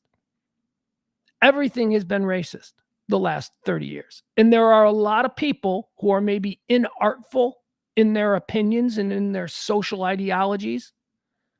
Maybe they don't have the good with the words. A lot of these people for the past 30 years, because of the things they've said inaccurately or incorrectly, they've all been called racists. And I don't think they're racists. I don't think they believe that they are superior to somebody else simply because of the color of their skin or their great-great-grandfather's country of origin. And I think that a lot of people are tired of being called racists. Now, the other side of that is that you find people who don't think they're racist. So it turns out, yeah, you're actually kind of a racist, dude. That is actually racist. Well, I'm not a racist. Now, it's nothing worse than being called a racist when you're not. And I think that's the problem. Nobody knows what is and what isn't actual racist behavior. I think what we saw there, if a father disrupts a high school graduation ceremony because he does not want his white daughter shaking hands with a black school administrator, that is racism. Clear and simple. But yeah, I think that that's something I want to explore more. And again, speaking of being inartful, I'm probably in no position to articulate this in the way that I want to. But I do really believe that we call a lot of people racist who aren't really racist, and they don't like being called that. And maybe if you didn't call them racist in the very beginning, you could actually have a conversation about whatever it is that they said or feel, and you might discover that, oh, okay, that's not.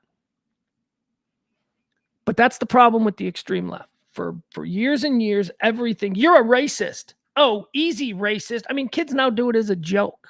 Kids, you say anything, that's racist. They say it as a joke. They don't think it's actually racist, but because everything is called racist, people don't like being called racists. There's a lot of good people out there who maybe have some bigotry in them based on their own personal experience, but that's not racism. Bigotry, preconceived notions, life experience, that's not racism. Racism is I'm a white guy and I'm better than you because of the pigmentation of my skin. Nobody wants to be called that. Nobody wants to be thought of as somebody that dense. So, I don't know. But that guy, if the situation is as is being reported, that, he simply did not want his white daughter touching a black man's hand, then yeah, that is racism, but it's not indicative of everybody. That's an outlier. As Barney said, how does that guy exist in the world? How are you a racist? How do you hate black people and, like Barney said, not end up in jail everywhere? I mean, I don't know. It's complicated. A lot of people are assholes. And again, we're angry at the wrong people. Middle class, union caliber white workers should not be angry at middle class, union caliber black workers. We should be bonding together. Working class. Hey, that's how the middle class was built. All those union movements of the 1940s and 50s put a lot of boomers through college. And then the 70s, big money and all of that kind of stuff. Then we got into the union busting, and that's how we lost the middle class. And then we got, a media that decided that while we're disintegrating the middle class, why not fill their heads with all kinds of ideas on who they should hate? And that's where all of this divisive shit came from. It's now you got a bunch of middle class, otherwise decent people who've been ginned up for 50 years by a media that wants to divert the attention away from who they should hate, the rich, confuse it with the neighborhood's changing. I don't know. Hey, you know what? Speaking of that, you know what I watched last night? This is a stream of consciousness. This is what happens. I just tap into ideas and I start going. I started watching last night on Peacock. I started watching old episodes of that On Patrol Live. You know that show? It's kind of like Cops, but it's in real time. I thought that show got thrown off the air. I used to like that show. And then it was like, civil rights. And then it was gone. And now it's back. So I've been playing catch up on that. My point is this. That's On Patrol Live. You can watch that. And I don't think you get any one impression that it's, white people who are the menace or that it's black people or Latinos who are the menace. I watched about an hour of that. It was pretty diverse. The group of people that are out there creating mayhem on our streets, occupying the time of our law enforcement, it's a pretty diverse group of people. You got Anyway, didn't know that was a thing. Thought that was off the air. Thought that was no longer allowed. All right, let's move on.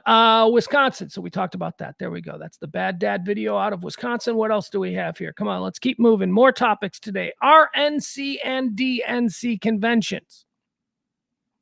This is kind of crazy. This is interesting to me. So the RNC convention is being held here. Well, this is actually funny. This isn't the reason for the story, but it is kind of funny. Here. So the RNC convention is happening next month. Is it early July or middle of July? It's happening in Milwaukee, Wisconsin. That's going to be where they're going to coronate. Yeah, we'll call it coronate. Trump and all that. So here, this is from the RNC, the actual RNC page, promoting promoting the RNC convention in Milwaukee. So there you go. Look at that. That is a beautiful shot of the home of this year's RNC, Republican National Convention, the little brother city to my hometown of Chicago, Milwaukee, Wisconsin. Look at that. Here's the problem. That ain't Milwaukee. That ain't Milwaukee. In fact, RNC, that ain't even an American city. That is Ho Chi Minh City in Vietnam. Somebody who knows Milwaukee, I got to be honest with you, though. I looked at that and I went, did they get a new building? I don't remember that triangle building there. I don't remember that being. Other than that, I think it kind of looks like Milwaukee. Got to be honest with you. All right, so the RNC convention is happening up there in, wait, did I share that? Did you guys see that? I'm not sure. All right, Adam's calling us white bitches. Adam's Mexican, he's allowed to do that. Adam says, sorry for those fragile white bitches who can't understand what is and what isn't racist. Yeah, that's not really what the point is. The point is that maybe you ought to be more understanding. Maybe it's time to stop picking fights with everybody. Maybe it's time to just stop accusing dumb people of being racist. There's a lot of dumb people out there who say dumb people shit, who when push comes to shove, they're not racist. They're not your enemy. They're actually people who would be on the side of the righteous if given the opportunity. But when you say, you're a racist old white person from Alabama or whatever, you put them into a corner where now you're the enemy and they hate you. And this is all just a horrible cycle. It's your venom. It's your attitude on this. And I'm not saying, I guess you specifically, but collectively, the Adam Reyna type approach to discourse. That's the stuff. It's got to change, man. Just stop it. We know who the real bad people are, okay? And it's not somebody's grandma who, I don't know what she did, who got scared because there were a couple of black dudes hanging out on, the entrance to her apartment building. People don't react well to being called racist, especially when they don't think that they are racist. I wish I could have this conversation better. I wish I was more prepared for it. Like I had some thoughts on it, but it's just, I spend a lot of my time thinking about the race question. Why? Not because I think I'm going to fix it, but because I do streams. And that really is, it seems to be the primary thing that divides us in this country. And I'm telling you that I don't think it really is. I don't think it really is. I think we all get along way better than is perceived nationally through mainstream media or even, socially. I don't know. I mean, all right, moving on. The RNC and the DNC, this is what's interesting. So the RNC is being held in July. I think it's July 18th through like the 22nd or something like that in Milwaukee, Wisconsin. And then the DNC is holding their convention in August in Chicago, which is really interesting. Although, one, I didn't realize that they were always a month apart.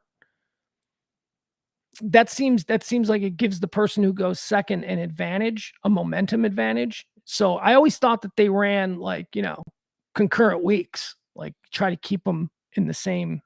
Anyway, a month later. So the DNC, the Democratic National Convention, will be held in Chicago this year, right down the lakefront from Milwaukee. So it's really good for journalists, I guess, if they want to spend they could spend an entire month in Chicago in a hotel room and they can cover both conventions. Very close. It'd be like if the Republicans were holding their convention in Fort Worth and the Democrats were holding it in, Dallas or I don't know, maybe Frisco or something. I don't know, somewhere up there. The Democratic National Convention is going to be a very interesting one. I've been saying that I believe it's going to be a brokered convention. Now, my family history. My mother was involved in the 1968 Democratic National Convention. I covered the 1992 Democratic National Convention in Chicago.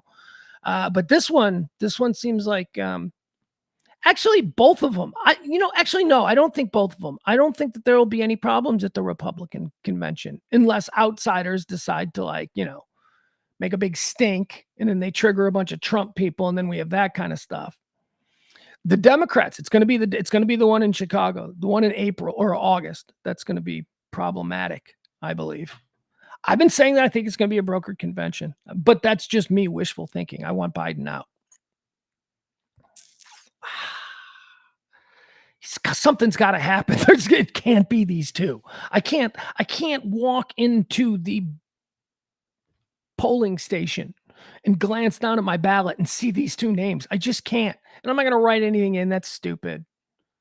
Honestly, I might just, the couch might win. I might just be like, yeah, I ain't participating in this bullshit anymore. This is nonsense. Let's see what happens with the lowest turnout ever. Oh, probably. That's how you get Trump. Or, somebody else like, that's how you get Biden. I'm like, okay, whatever. We're going to get what we're going to get. Both of them are horseshit choices. Let's see. What else do we have here? Professor Porno. This is interesting. This is a story. Now, I don't understand why this story is coming back around. It was a story from a couple of months back. We talked about it then. This is the chancellor of the University of Wisconsin at La Crosse. It's a pretty nice little college. I say little. It's not little. It's a college. It's a chancellor of a college there in Wisconsin. He's a professor by day and the chancellor of the college. But then at night, he's an OnlyFans porn star. He's 63 years old. And he's the chancellor of this college, and he's banging his wife on OnlyFans. I mean, okay, so multiple questions here. Should he be allowed to do it? Yeah, if he wants to. Should he want to do it? Hell no. He's a chancellor of a college. People send their kids to him. He's supposed to be, you know, Dean Wormer. Not Dean the Worm. I don't, you know. For nearly 10 years, almost as long as they've been married, Professor Joe Gao, 63, and his wife Carmen Wilson, 56, have been videotaping their sexual escapades, largely filmed while on vacation in spots like Los Angeles and Mexico. Wilson, a former university administrator, sometimes demonstrates how to cook vegan meals like a sweet and smoky soy curl in the presence of adult film stars before they both take turns bedding each other. So what, he cooks with porn stars? How's he got porn stars? Like, what porn stars? Like, anybody can be a porn star. It's like you meet a girl at a bar and it's like, what do you do for a living? And it's like, I'm a model. And then it turns out she's not a model. She's a promotional model. You know, she hands out samples at a liquor store. That's not being a model. And they do the same thing with porn stars now. It's like, she's a porn star. Like, why? Why is she a porn star? Star? She does porn. But it wasn't until this past fall, when Gao says he was planning to step down from his job as chancellor of the University of Wisconsin at La Crosse, that the couple decided to upload their videos online. He thought, let's try something a little unusual. He told his wife, let's put some videos online and see how they're received. Okay, so the dude, so he says he was planning on stepping down as chancellor. He hadn't yet, but he says he was planning on it. I mean, he was since forced to step down because he uploaded a bunch of porn videos of him and his wife. Let's get a look at these people. Let's see what these people look like. That's what you want. You want to know what they look like. You're like, well, do I want to watch them having sex? That's going to really influence how you feel about this story, isn't it? It is. Whether or not you want to watch them have sex. If they're gross, you're going to be like, this guy should be fired. Let's see. There it is, Professor Porno. Let's do this. All right. Let's see what these people look like.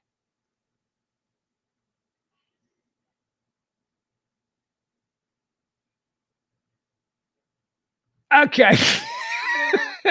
Okay, here they are. So this dude gave up a career as a chancellor of a university, a real university. It's a real university, by the way. It's in the University of Wisconsin system. There he is. He gave up his career as a chancellor. He's 63 years old to have sex with his wife on TV. TV. OnlyFans or whatever. All right, there you have it. He says he likes what he does because he's a weird sex guy. Weird sex guy. There's nothing wrong if your chosen profession is to be a sex artist on OnlyFans. It's when you have another already established career as, I don't know, a shaper of young minds, a guider of moral direction, that kind of thing. When you have that as your job, maybe, now you should probably not do the sex stuff because just, it's provocative and parents and boosters and alumni. I don't know. I'm just thinking out loud here. Okay, what else do we have here? Professor Porno. There was a bear in a tree. Okay, we'll watch this. There was a bear in a tree somewhere in Massachusetts. And the people in the neighborhood, because I guess there's bears in trees everywhere. This bear was in a tree in a neighborhood and people freaked out because bears shouldn't be in neighborhoods. Or how about this? How about we humans maybe shouldn't be in bear neighborhoods? I think that these were probably bear neighborhoods before we got there. But anyway, so the bear is in the neighborhood and the bear climbs up in a tree. Where's the video? Oh, here we go. Okay, we'll watch this video. So the bear's up there in the tree. Police show up. I don't know what to do. Or, maybe they do know what to do. All right, hold on. Here, we'll watch the video. This is what they did. The bear is up in the tree. The police are down below. They tranquilize the bear. They wait for the bear to fall asleep. And then this happens. Here we go. Nope, that's porn star. Porn star professor. We don't need him. Boom, here we go. Oh, this is Camp Hill, Pennsylvania. I'm sorry. I thought it was Massachusetts. And it is warm out here. Oh, he's coming. It looks like he's coming to. Oh, and he fell. Oh my God. I wish we had a better video. Let's watch it again. Oh, you see him? He's right here. Here's where the bear is. The bear is right here. He's been tranked. He's in the neighborhood, soccer fields and whatnot. You can't have that going on with kids running around. So the bear's up in the tree. They trank him. And it is warm out here. Oh, he's coming. It looks there he goes. Okay, now he's fallen. He just fell. Here he is right here, and he's going to land down here. He's coming to. Oh, and he fell. Oh my God. Now what do you do? Like now you got to deal with the bear. Is he mad? Has he suddenly been woken up because he was tranked? Does he have like 30 seconds of fight in him before he goes back to sleep? Because I got to imagine a bear could do a lot of damage in 30 seconds if it was like thinking its life was in danger. Wow. Wow is right. There we go. Nature is beautiful. We just tranked a bear right there. Okay. You know what, guys? That's honestly, that's about it. I do have one last thing that I wanted to talk about here, but it's not a big trending story, but it is a story that actually it was trending yesterday. That's how I became aware of it. It wasn't trending today, but it's something that's happening on TikTok. The TikToks. We talk a little bit about the TikToks here on the show. I love TikTok. I can see completely why TikTok is a problem. I can see entirely why people need to monitor their children and the time they spend on TikTok, because I will go to the bathroom for what should be maybe a 10-minute total excursion to the bathroom. I'll be in there for 45 minutes because of TikTok. My whole lower half will fall asleep. My legs will fall asleep. I won't be able to walk right. TikTok, it's dangerous. It's a drug. Just keep swiping, whatever, what's next? Oh my God. Okay, I'll watch this for 5 seconds. Did it get my attention? Nope. On to the next thing. It's amazing. So anyway, this is going on TikTok and people are hammering this woman. This is a woman who was, she made a TikTok about, okay, so we've talked about this before. Actually, maybe not on this show. I know that we talked quite a bit about these things with James Parker, who I think I'm going to be on with James today. I think I'm on Wednesdays on WBAP 93.3, the James Parker Show, 2 to 5. I think I'm going to be on today. I don't know, he hasn't reached out to me. We'll see. James and I used to talk about social litmus tests, for lack of a better word. Like I always think that a really important social litmus test is if I hold the door open for you, acknowledge me. I'm not looking for you to go, oh, thank you, kind sir. But if you're in the middle of a conversation with somebody and I hold the door open for you and you walk through the door while in the conversation, I need you to at least acknowledge me, which means look at me, a nod, a smile, whatever. I consider that a social litmus test. If you don't do that, you're a piece of shit. You're just not a good person. You're just not aware. You're not engaged. You're not plugged into your surroundings. Now, another social litmus test, and this is one that I've always screamed about. I think this may be the most important of these social litmus tests. And you know what it is? You know what I'm going to say? It's the shopping cart. The shopping cart at the store. You go to the Kroger, you go to the Target, you go to the Walmart, whatever it is, there are shopping carts. It's goddamn mayhem. They're everywhere. Depending on the store you go to, certain neighborhoods, gonna be honest, certain neighborhoods a little bit worse with their shopping cart maintenance. All right, go ahead. I'm gonna say it. Wealthier neighborhoods seem to understand the social implications of not returning the shopping cart. What are those social implications? Well, it's just a breakdown of the entire order of things.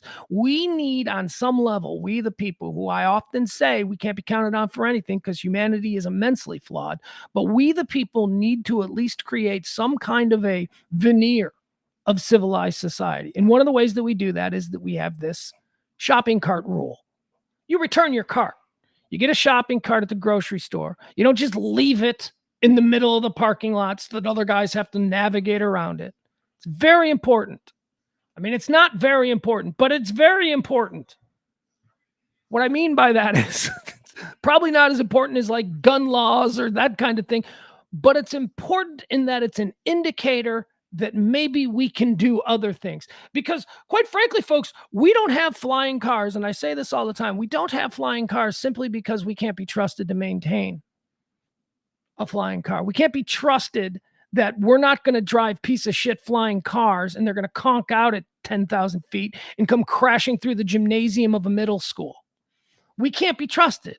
We people cannot be trusted with flight, just willy-nilly flight. We can barely be trusted to stay in our own lanes when we're driving in a regular car with gravity. We're at the mercy of gravity. We can't even be trusted to stay in our own lanes. We just can't have it. So that's why I say that the little things like returning a shopping cart are very important, because they are, again, indicators of what we might be capable of. And quite frankly, we can't return shopping carts. There's shopping carts all over. I go to about 3 or 4 different stores. 2 of them are Tom Thumbs, 2 of them are Kroger's. Actually, I've added a 3rd Kroger. So I used to tell you, there are 2 Krogers that I go to. The 2 Krogers, the 3rd one I'll mention in a minute. The 2 Krogers are, I go to Gay Kroger, which we call Gay Kroger. It is a smaller, more boutique Kroger nestled in the neighborhood. It's at Cedar Springs and I don't know, like Knight Street, I think. That's Gay Kroger. If given my druthers, I will not go there because they do not have the selection. It is just a smaller Kroger. Now there's Dr. Kroger, which is over right down the street on Cedar Springs. No, actually, this one's on Maple, 1 block over. This one's down the street on Maple. This is anchoring the whole Parkland Hospital complex. This one we call Dr. Kroger. It's huge. It's huge. It's got everything. It's like a super Kroger. It's like they got it there. So that's the one I choose to go to. But now I've started going to a new Kroger on Greenville and Mockingbird. There's a Kroger right there. That place is mayhem. That place, there are carts. There are people shooting up in the parking lot. It is nuts. I've seen things over there that I never saw at the Dr. Kroger or Gay Kroger. So shopping carts. Let's get back to the shopping carts. There's a woman who went, is it called going viral on TikTok? I don't know. There's a woman who took off on TikTok. Like millions and millions of people have chimed in. She certainly figured out a way to trigger us. She triggered me. Here, I'm going to show you what she has to say. We're going to talk a little bit about this. And we're going to talk a little bit about what she says now, a couple of days after she went viral. She would like it to stop. Okay, before we watch this, just understand that she would like this to stop now. She is sorry for what she said, and she would please like it to stop. All right, here we go. This is going to be her TikTok video. Okay. All righty, let's try this. So she is a mom, and she is talking about returning the shopping cart, okay? She says, "Don't come for me." Here we go. Uh-oh. Groceries into my car, getting my Try this one more time. Here we go. cart. And you can judge me all you want. I'm not getting my groceries into my car, getting my children into the car, and then leaving them in the car to go return the cart. So if you're gonna give me a dirty look, fuck off. I'm not returning my shopping cart. Oh, And you can judge me all you want. we did. I'm not getting my groceries into my car, getting my children into the car, and then leaving them in the car to go return the cart. So if you're gonna give me a dirty look, fuck off. Okay, she seems nice. Doesn't she seem nice? She seems like a bitch. She seems like a Karen. She seems like just an absolute bitch. Now, she's brilliant. She knows how to tick the talk, because that thing went nuts. That whole thing right there, she's got like millions and millions and millions of hits and engagements, and oh my God. But as I said, after that cavalier and overly confident screed about how people expect her to return the cart and she won't do it, she wants it. She wants you to stop now. She's done. Do you return your shopping cart? The answer from this person on TikTok enraged thousands. Now, all right, I buried the lead on this, and I didn't want to say this because I wanted to go off on her, but would it surprise you to learn that woman is a psychologist? Now, I don't know if she was doing some sort of psychological test, but a psychologist would be the kind of person who would probably anticipate, if they're good at psychology, they could probably anticipate that kind of a thing might trigger some folks. So I don't know, upon learning that she's a psychologist, that it's authentic or not. She may have just been trying to see or trying to get a reaction. But what I do know is that she would like it to stop. She wants it to be done now. Of all the decisions faced during a trip to the grocery store, paper, plastic, or reusable bags, self-checkout, or human interaction, one has emerged as the most contentious. Where do you leave your cart at the end of the shopping trip? It's become a cart conundrum of sorts. Leslie Dobson, that's who we were just looking at. Leslie Dobson, a Los Angeles-based clinical and forensic psychologist, shared her answer in a video post on TikTok last week that's generated more than 15 million views. 15 million. Let's see here. She says, I'm not returning my shopping cart, and you can judge me all you want. I'm not getting my groceries into the car, getting my children into the car, and then leaving them in the car to go return the cart. So if you're going to give me a dirty look, F off, Dobson said, using the full expletive. People have accused her of being an entitled mom. They've called her lazies. Others have called her a Karen. I just did. I called her a Karen. Some have questioned why she doesn't take her kids with her to return the cart or lock the car with them inside while she puts the cart away. All right, so let me just address these one at a time. She says that, she's not going to put her kids in the car and then unload the groceries, and then with the kids in the car, walk let's be honest, 10 yards to the nearest cart carousel, because there is a cart carousel. That's the other thing that I find so incredibly infuriating about this issue. There's a cart carousel within 10 steps of anywhere that you park. So you're just being obstinate. You're just being recklessly rebellious for your own purposes, and I don't get it. Is it because you think this is expected of you and this is how you're a bad boy? Just return the fucking cart, man. Seriously. Putting her kids in the car. Okay, so her excuse is she doesn't want to have kids in the car and then have to leave the kids unattended, again, like 10 yards, to walk the thing back to the cart carousel. Well, that's okay. So understand what's happening here, young lady. Nobody told you to have 2 kids. Having kids is a problem. Having kids is difficult. There's a lot of new things that you have to do. Like maybe it's harder to go grocery shopping when you have kids, because if you're still going to be a proud member of our civilized society and basically participate in the rules and regs that we have set forth, unspoken to be sure, but these are rules and regs of the civilized society. If you are unable to hold up your end of that civilized society bargain because you had a couple of kids, that's not our problem. And you defiantly telling us all to F off, that's some bullshit. And you're a psychologist? See, that's why I think she knew what she was doing. People accused her of being an entitled mom. Somebody said, Dobson said the video didn't tell the whole story. Oh, she's doubling down now. Dobson says the video didn't tell the whole story. She explained in an interview with the New York Times, oh, isn't she getting some attention, that she doesn't believe women should be shamed into returning their shopping carts if they don't feel the parking lot is safe for them or their children. Oh, now it's a safety thing. Oh, you're a victim. Oh, you're a victim because you're scared. Because you're scared of this violent world that you can't return. Just stop it. You're a bitch. And I'm not entirely sure that this hasn't been a work from the very beginning. But if it's not a work, you're a terrible psychologist and an even worse person. She didn't expect the wave of anger and judgment from people online. Again, if you didn't expect the wave of anger and judgment, then you're a horseshit psychologist. She's even received death threats. All right, that's a little much. I don't think the penalty for not returning your cart should be death. She hoped the initial post and a follow-up video the next day would get people talking about women prioritizing their own safety. Oh, look at her. She's a martyr.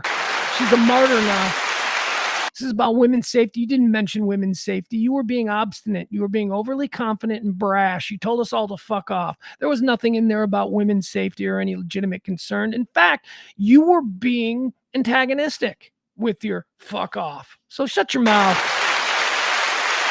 Several commenters on her video made references to the shopping cart theory, which proposes that a person's moral character and ability to self-govern can be determined by whether they return their shopping cart to its designated area or abandon it somewhere else in the parking lot. Yeah, I believe in that. I didn't even know that was a thing. I think it was James Parker who brought that to my attention, the shopping cart theory. That is a real social litmus test. It will tell me all I need to know about you, your moral character. Come on, man. You can't be killing people. You can't be raping people. And you can't touch kids, right? These are all like things that we shouldn't have to say. And you got to return your damn shopping cart. Driving around. That's the worst. There's if I'm driving around in the parking lot of the grocery store and I'm just dodging carts that are just left everywhere willy-nilly, I know that I am in a horseshit neighborhood. This is going to be a horseshit grocery experience. Bad grocery stores. Anyway, there you have it. Peter says she's definitely a sea hunt. Yeah, she is. Smear says, I 100% judge someone if they don't return their cart. That tells me you fully expect everyone else to clean up after you because you're too important for it. That's right, Smear. That's right. That is exactly how I see it. Nobody wants it. It's an inconvenience. It's a micro inconvenience. You get everything in your car, and then you got the cart right there. And then you look at the carousel and, oh my God, that's like what? 30 steps away. How am I ever going to, it's a minor inconvenience. And in that moment, this is when we all become Patrick Henrys. This is when we all become, give me liberty or give me death. We take our stand. That's where we take our stand.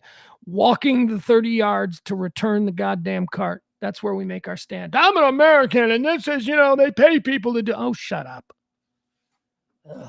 But that is another one of the social litmus tests. And this is an easy one if you don't tip. Now, I don't mean you're a bad tipper. I don't mean that he's a bad tipper. He's a little bit cheap. That's fine. But at least you understand that there is a social expectation in the service game that you are going to give a little something extra. We all understand this. Stop your bitching about it. It's just the way it is. We tip in this country. What's going on, dog?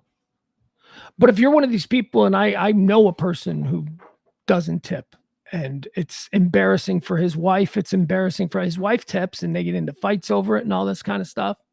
But if you're one of these people who are like, you chose that job, you're an asshole. That's an asshole way to look at it. How about you don't sit down and have this person cater to you for the next hour? How about you take your food, you take it out of the back kitchen window like all the other peasants in their carry out, and you take your fat ass home and eat it there? How about that? Instead of occupying the time of this girl who's got to keep coming by giving you iced tea refills. I don't tip. They chose this job. That's a social litmus test. You're an asshole. You're an asshole. What are you gonna take this stand? You're gonna change society? 100 years of service industry economy. You're gonna change it now because you ain't tipping? Shut up. You're a dick. You got to go along with the stupid rules that have been set before us. I may not like them either, but we play the game. The dog is doing really weird stuff. Let me see if I can show you what the dog is doing.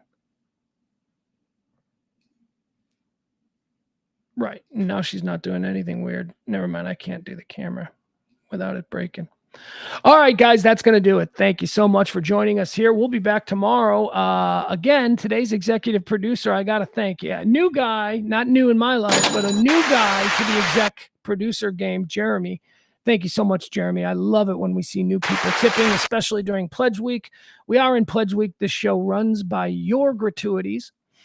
You keep it running. We don't have advertisers. We don't do any. We need to make X amount of dollars every month to justify doing this. The number is incredibly small, and we usually don't raise anywhere near it until the final week. We call that week Pledge Week. That's where we are. The number as we started this show was something like $200 or something. I don't know, 190 something. I hate doing the math. It's like, it's not even, somebody tipped an odd number too. So it's like, it's not even like an even five. Like, it's not like 195 or I think it's like 194 or something like that. I don't know, but thank you. We appreciate all the tips that we get. So 194, we got 2 more shows to get there. Maybe we got some tips today. We will see. If not, we'll be back tomorrow well, whether we got tips or not, we'll be back tomorrow, and we'll be back on Friday. 2 more shows here in this tip week. Thank you so much to Jeremy K for helping us out today, becoming the executive producer. If you want to be tomorrow's executive producer, once again, drop a little something in the Venmo or in the Cash App. What? Oh, wait a second. Hold on. I got to see something. I want to see something really quick before I sign off.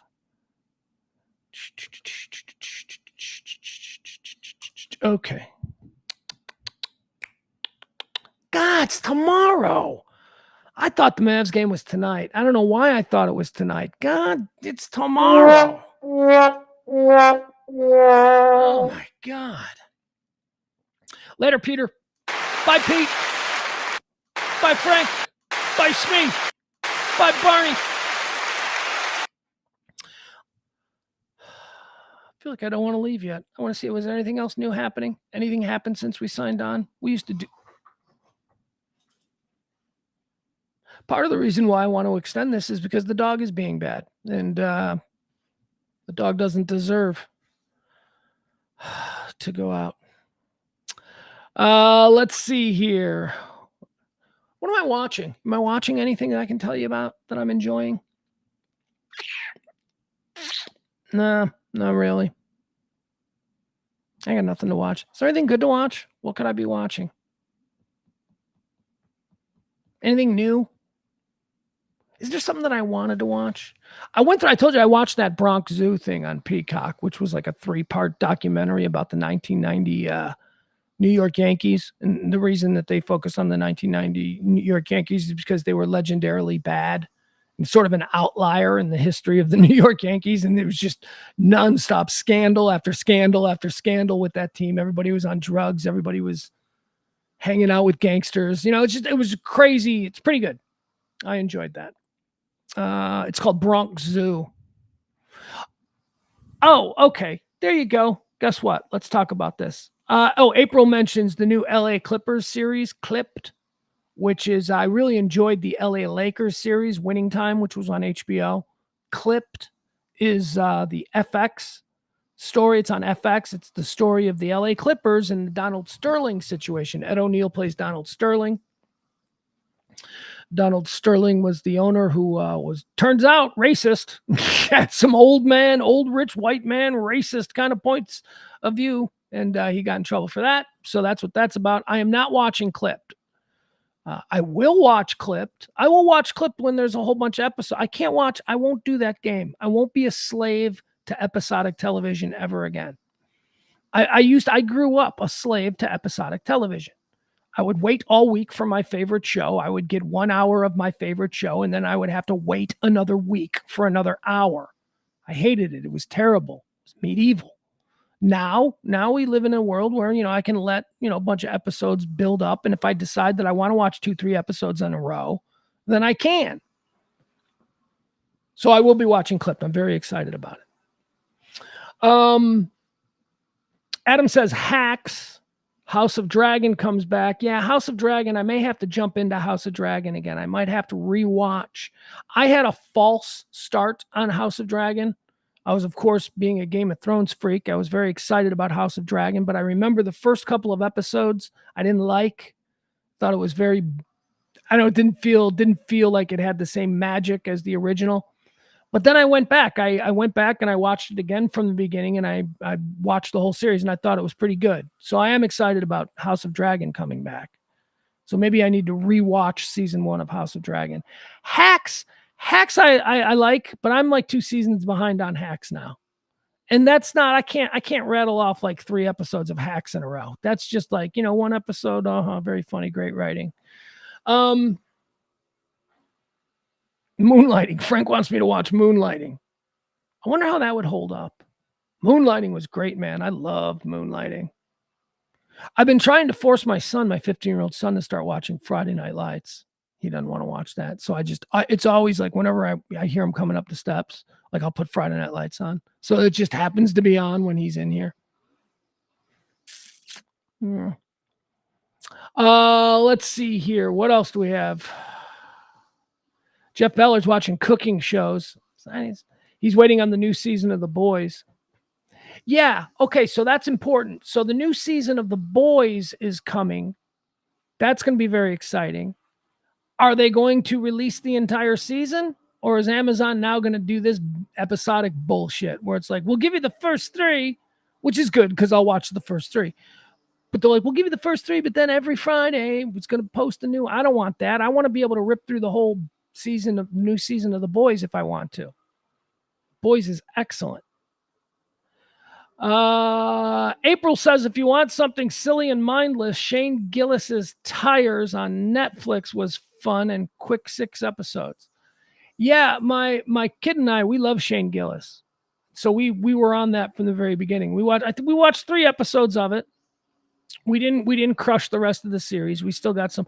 We liked it. You know, we like him. He's funny. His character, the way he carries himself, his whole comedic vibe and energy is really unique and really funny and really familiar. It's totally unique, but also familiar. And I think that's because he's got that magic where he reminds everybody of somebody they grew up with. Everybody had a friend who reacted to things with the same kind of facial expressions as Shane Gillis. Anyway, he's very funny, very regular man, very working class guy. I like him. Series wasn't great though, April. I didn't think it was great. Neither me or my 15-year-old son. We laughed at him, but we failed to really connect with it. So, but it's funny. Yeah, it's funny.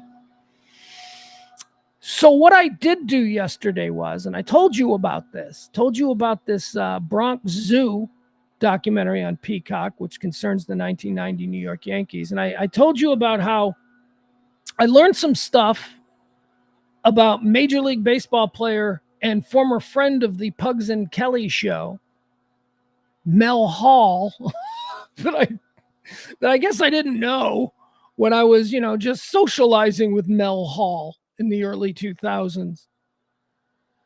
They talk about Mel Hall on this Yankees thing. Mel Hall, it turns out, had a girlfriend who was 15 years old for like 3 years. Well, she wasn't 15 for 3 years, but it started when she was 14. He used to bring her to all the Yankee games. She was a sophomore in high school. He took her to her prom. The New York Yankees actually used the prom photo of Mel Hall and his 15-year-old girlfriend in their yearly New York Yankee program. Just a picture. They did a whole segment on like players and their significant others. And in there was Mel Hall and his 15-year-old girlfriend at prom. So I told you about how I found that interesting, considering that I had become somewhat friendly with Mel Hall, who at the time was operating youth camps here in North Texas. He was doing AAU girls basketball and softball, I think. And that's around the time when I got to know him. And, hung out with him a little bit. Didn't know anything about the 15-year-old girlfriend. I didn't know about that. Look, I knew that Mel Hall was a bit of a showboater. I knew that Mel Hall, by his reputation, that he was considered a bit of a bust. He was thought to be a budding superstar and never quite became a superstar. But he was a name. He was a big name in that period of time in Major League Baseball. Mel Hall, whether it was with the Cubs or the Indians or most notably the Yankees. I didn't know any of that stuff about his 15-year-old girlfriend. But I also didn't know any of the stuff about what he was doing here in North Texas while he was coaching these AAU teams. It should be noted that Mel Hall turns out, doesn't turn out. This should be the lead. Mel Hall is doing about 50 years in prison somewhere here in Texas for molesting kids. And again, that's why it's so shocking. We know now he's in prison for molesting girls that he coached on his softball teams and his basketball teams. So he's in prison for like 50 years for doing that shit. And then I'm watching this documentary and they're like, hey, yeah, you know how he's in prison now? Well, back in the 90s, he had a 15-year-old girlfriend and the Yankees didn't say anything about it. Again, 1990. I talk about this. I'm talking about this a lot this week. There were no rules. Parents in 1990, if a New York Yankee wants to date your 15-year-old, why not? He's got money. Remember, it was the 1980s and 90s. The government used to have to remind parents to find their kids at 10 o'clock. It's 10 o'clock. Do you know where your children are? There were no rules by today's standards. There were no rules. Doctors used to chain smoke. In the doctor, he's like, chain smoking. There were no rules. So I found this article yesterday that goes into that Mel Hall was getting into here in Texas, North Texas. And again, when I say I knew him for like off and on for a year or so, and then one day he just disappeared. We never saw him again. It wasn't like I'd ever been to his house or he'd ever been to my house. I didn't have his phone number or whatever, but he was a guy. He was a guy, and he was an interesting guy because I remembered him as the pro baseball player. And look at him. He likes my radio show. Okay. Come on the show every once in a while. Turns out that he was kind of a monster. And that's what they kept saying about him too. He was so charismatic. He was so charming, and everybody liked him, and everybody wanted to be around him. And then you go under the surface a little bit and you learn that no, actually nobody liked him. He was a troublemaker. He was a bully. He made Bernie Williams cry. Legendary, iconic New York Yankee superstar Bernie Williams. When Bernie Williams was a rookie, Mel Hall called him Zero, gave him the nickname Zero because he said that's what he hit. That's what he was worth. He was nothing. He was zero. And he was so mean to you, little Bernie Williams. Made Bernie Williams cry. So he was a dick. But man, the details about his crimes, what he's doing 50 years in prison for. Now, it's not, I don't want to overstate it. The details are not, he didn't chop children up. And, these were like 12 and 13-year-old kids that he was forcing them in the role of a coach. He was forcing them into oral sex and all kinds of, he was having sex.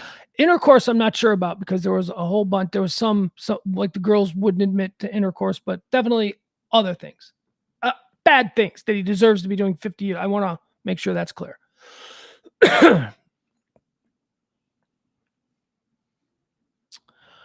So what made it really freaky is that how he had wormed his way into the lives of these children, these girls. And again, this is another instance where I talk about how I've got a 15-year-old boy, and thank God I got a 15-year-old boy, because I'll tell you, if a coach tries to touch my 15-year-old boy's junk, that coach is going to get a broken nose.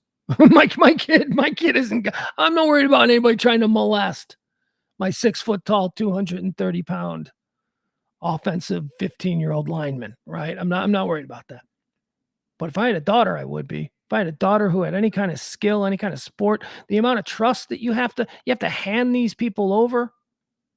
By the way, Mel Hall also, he exclusively only coached girls, and people would ask him, why do you coach girls? And he said, well, simply put, girls listen. Girls do exactly what I say. That's what he said. And that's kind of creepy when you understand the full context of what his relationship with a number of these girls was. But in this great story that I read, and I posted it on my Facebook page, and if you get a chance, read it. It is long and it is detailed, but it goes into details about how complicit these parents were. This is not absolving Mel Hall, who is a pedophile. This is not absolving him of any of his crimes. But both things can be true at once. These parents are complicit. These parents allowed this man, based on the fact that he wore a New York Yankee uniform, to have the kind of access in their homes that no one should ever have.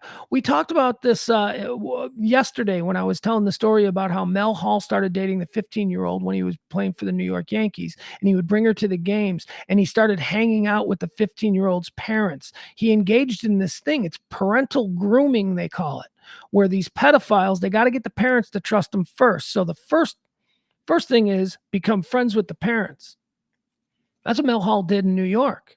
And remember, eventually Mel Hall moved in to their house while being a very highly paid member of the New York Yankees. He moved into this suburban family's home of the 15-year-old girl that he was dating. And the parents allowed it.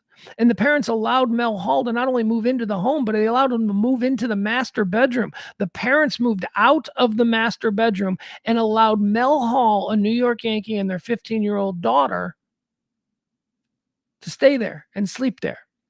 Oh, and by the way, it was okay because Mel addressed this with the mom. Dad didn't really want, Dad was a big Yankee fan. Dad just thought it was really cool that he was friends with Mel Hall now. But Mom had some concerns. And back in the 90s, Mel Hall explained to the mother that he was a religious man and that he didn't believe in sex before marriage, and he certainly didn't believe that a woman under the age of 18. So yes, Mel and their 15-year-old daughter would be sleeping in the same bed and living in the same master's quarters. That shouldn't say it that way. Master bedroom, those quarters of the house, but he would not be having sex with their daughter until she was 18. That was a lie. That was a lie. Mel was having sex with her the whole time. That's known now. But he told Mom, he said, Mom, I promise you, yeah, we sleep naked. Body's beautiful. I'm Mel Hall, New York Yankees. What's up, Dad?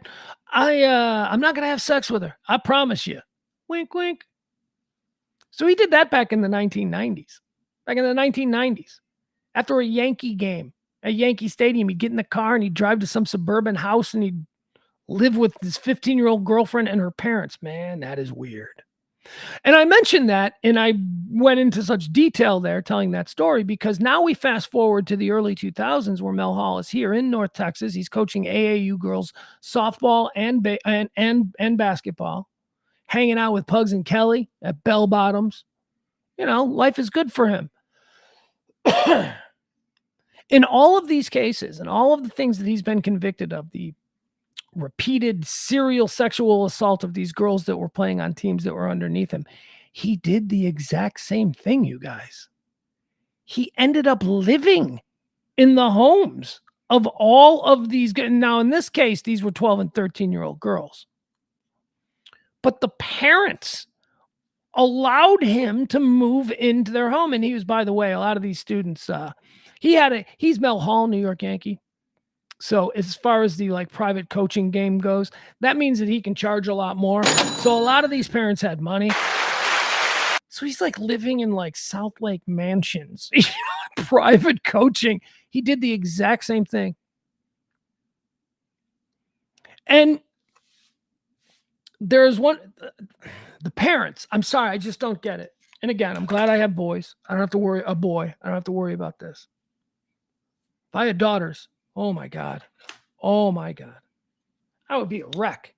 Now, one of the fathers in particular, and I won't go into the details of who his daughter was, but you can find this story. I put it on Facebook, on Twitter yesterday. So it's on my page, Pugs Moran. You'll find it. One of these fathers. So there was a situation with athletic bags. They were at a softball tournament. And two of the girls had the same number. They had played on different teams and they wore the same number. But for this particular game, they were on the same team. And so their athletic bags had the same number. So a dad who was the father of one of the girls was sent to retrieve her batting gloves out of her bag. It was the number 9 bag. So the dad went in there, opened up the number 9 bag, looking for his daughter's batting glove. And unfortunately, he found it was the other number 9. It was the other number 9 girl.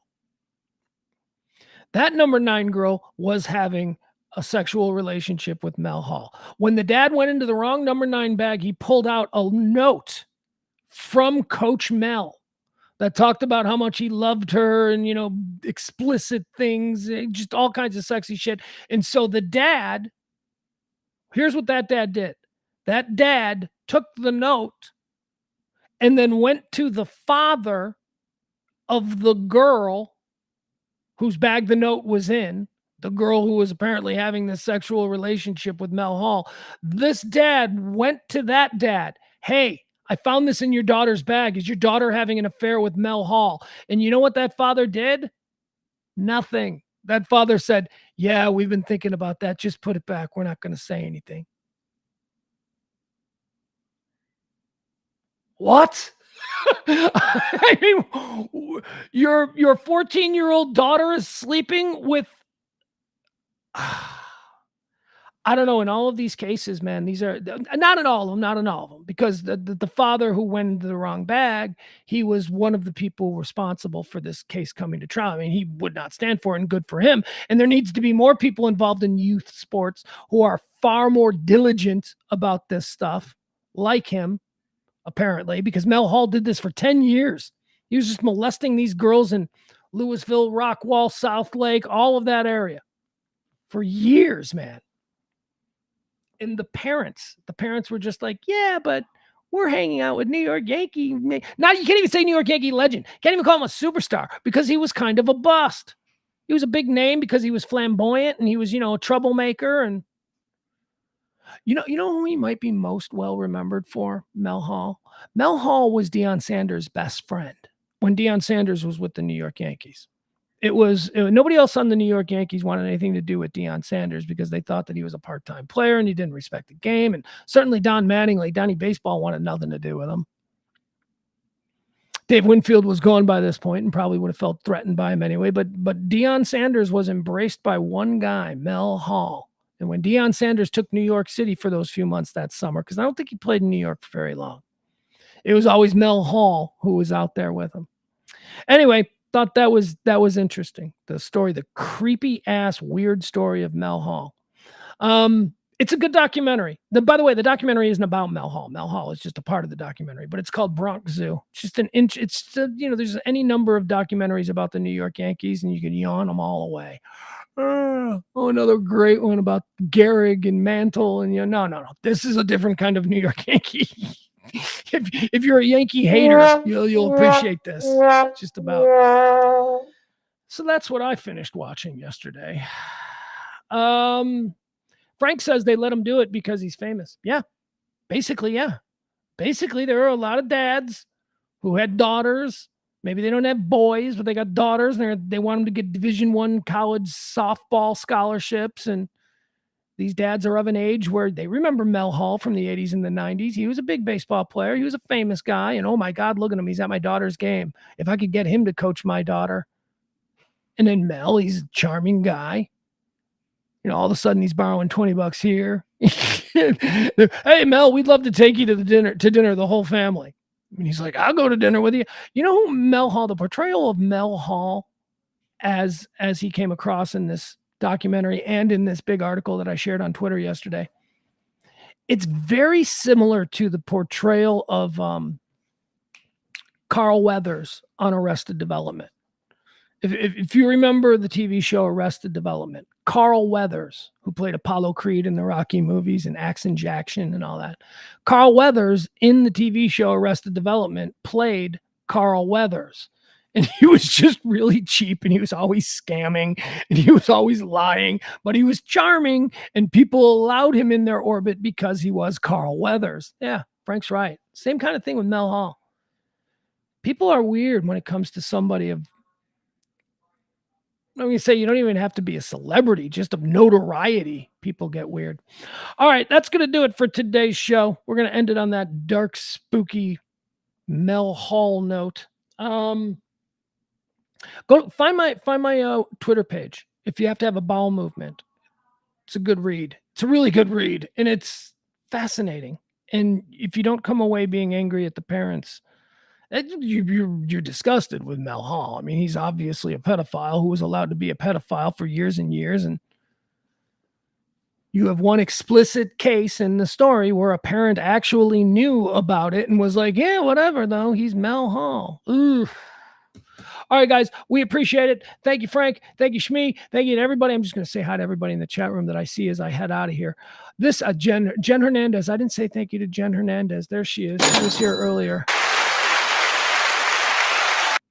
Frank says in the 1990s, Mel Hall and the Yankees was right in my sweet spot for baseball. And as a kid on TV, baseball cards to find out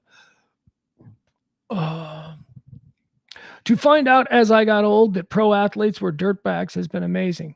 Oh, yeah, pro athletes are dirtbags, man. Most pro athletes. That's why when one is not a dirtbag, we need to really call that out. The resting default attitude for professional athletes in America is dickhead. That is how they're just a dick. When nothing is, they're just a dickhead. They're naturally a dickhead. They want everybody to bow down to them. They want special treatment for everything because they've been good at something since they're 12 years old. And older people have been moving mountains out of their way because they've got a good 40 time or can throw, a curveball that breaks at 96. Woo! Athletes are dicks. That's why when you meet a good one, It's because they're out there. There are some good ones, but man. And by the way, I also in my ranking, Mel Hall was a baseball player. Baseball players are some of the most arrogant sons of bitches. I mean, of all the sports guys, baseball players. I have my order. You know my order. The worst of all the sports guys are NFL wide receivers. They are the worst. They are the hardest to deal with. They're the most duplicitous. They lie. They're ego driven. NFL wide receivers. Number 2, Major League Baseball starting pitchers. That's number 2. Starting pitchers in Major League Baseball are the second biggest group of chode wads. And then you get into like NBA players. Like I make no distinction. NBA players just occupy the 3rd slot. NBA players are dicks. Arrogant, jerky, NBA players are just across the board dicks. And then we'll get into cornerbacks, NFL cornerbacks. They've got to be that way because, they're going up against wide receivers. I could talk about this forever, but unfortunately, we are out of time on today's show. Love you all. Have a good one. We'll see you tomorrow. Tip the show if you can. That would be great. We need to raise some money. Let's see where we are when we get the show started tomorrow. Back tomorrow at noon for the High Noon Rant. I am Pugs Moran. This has been a 2-hour and 35-minute stream of consciousness, and I am done talking now.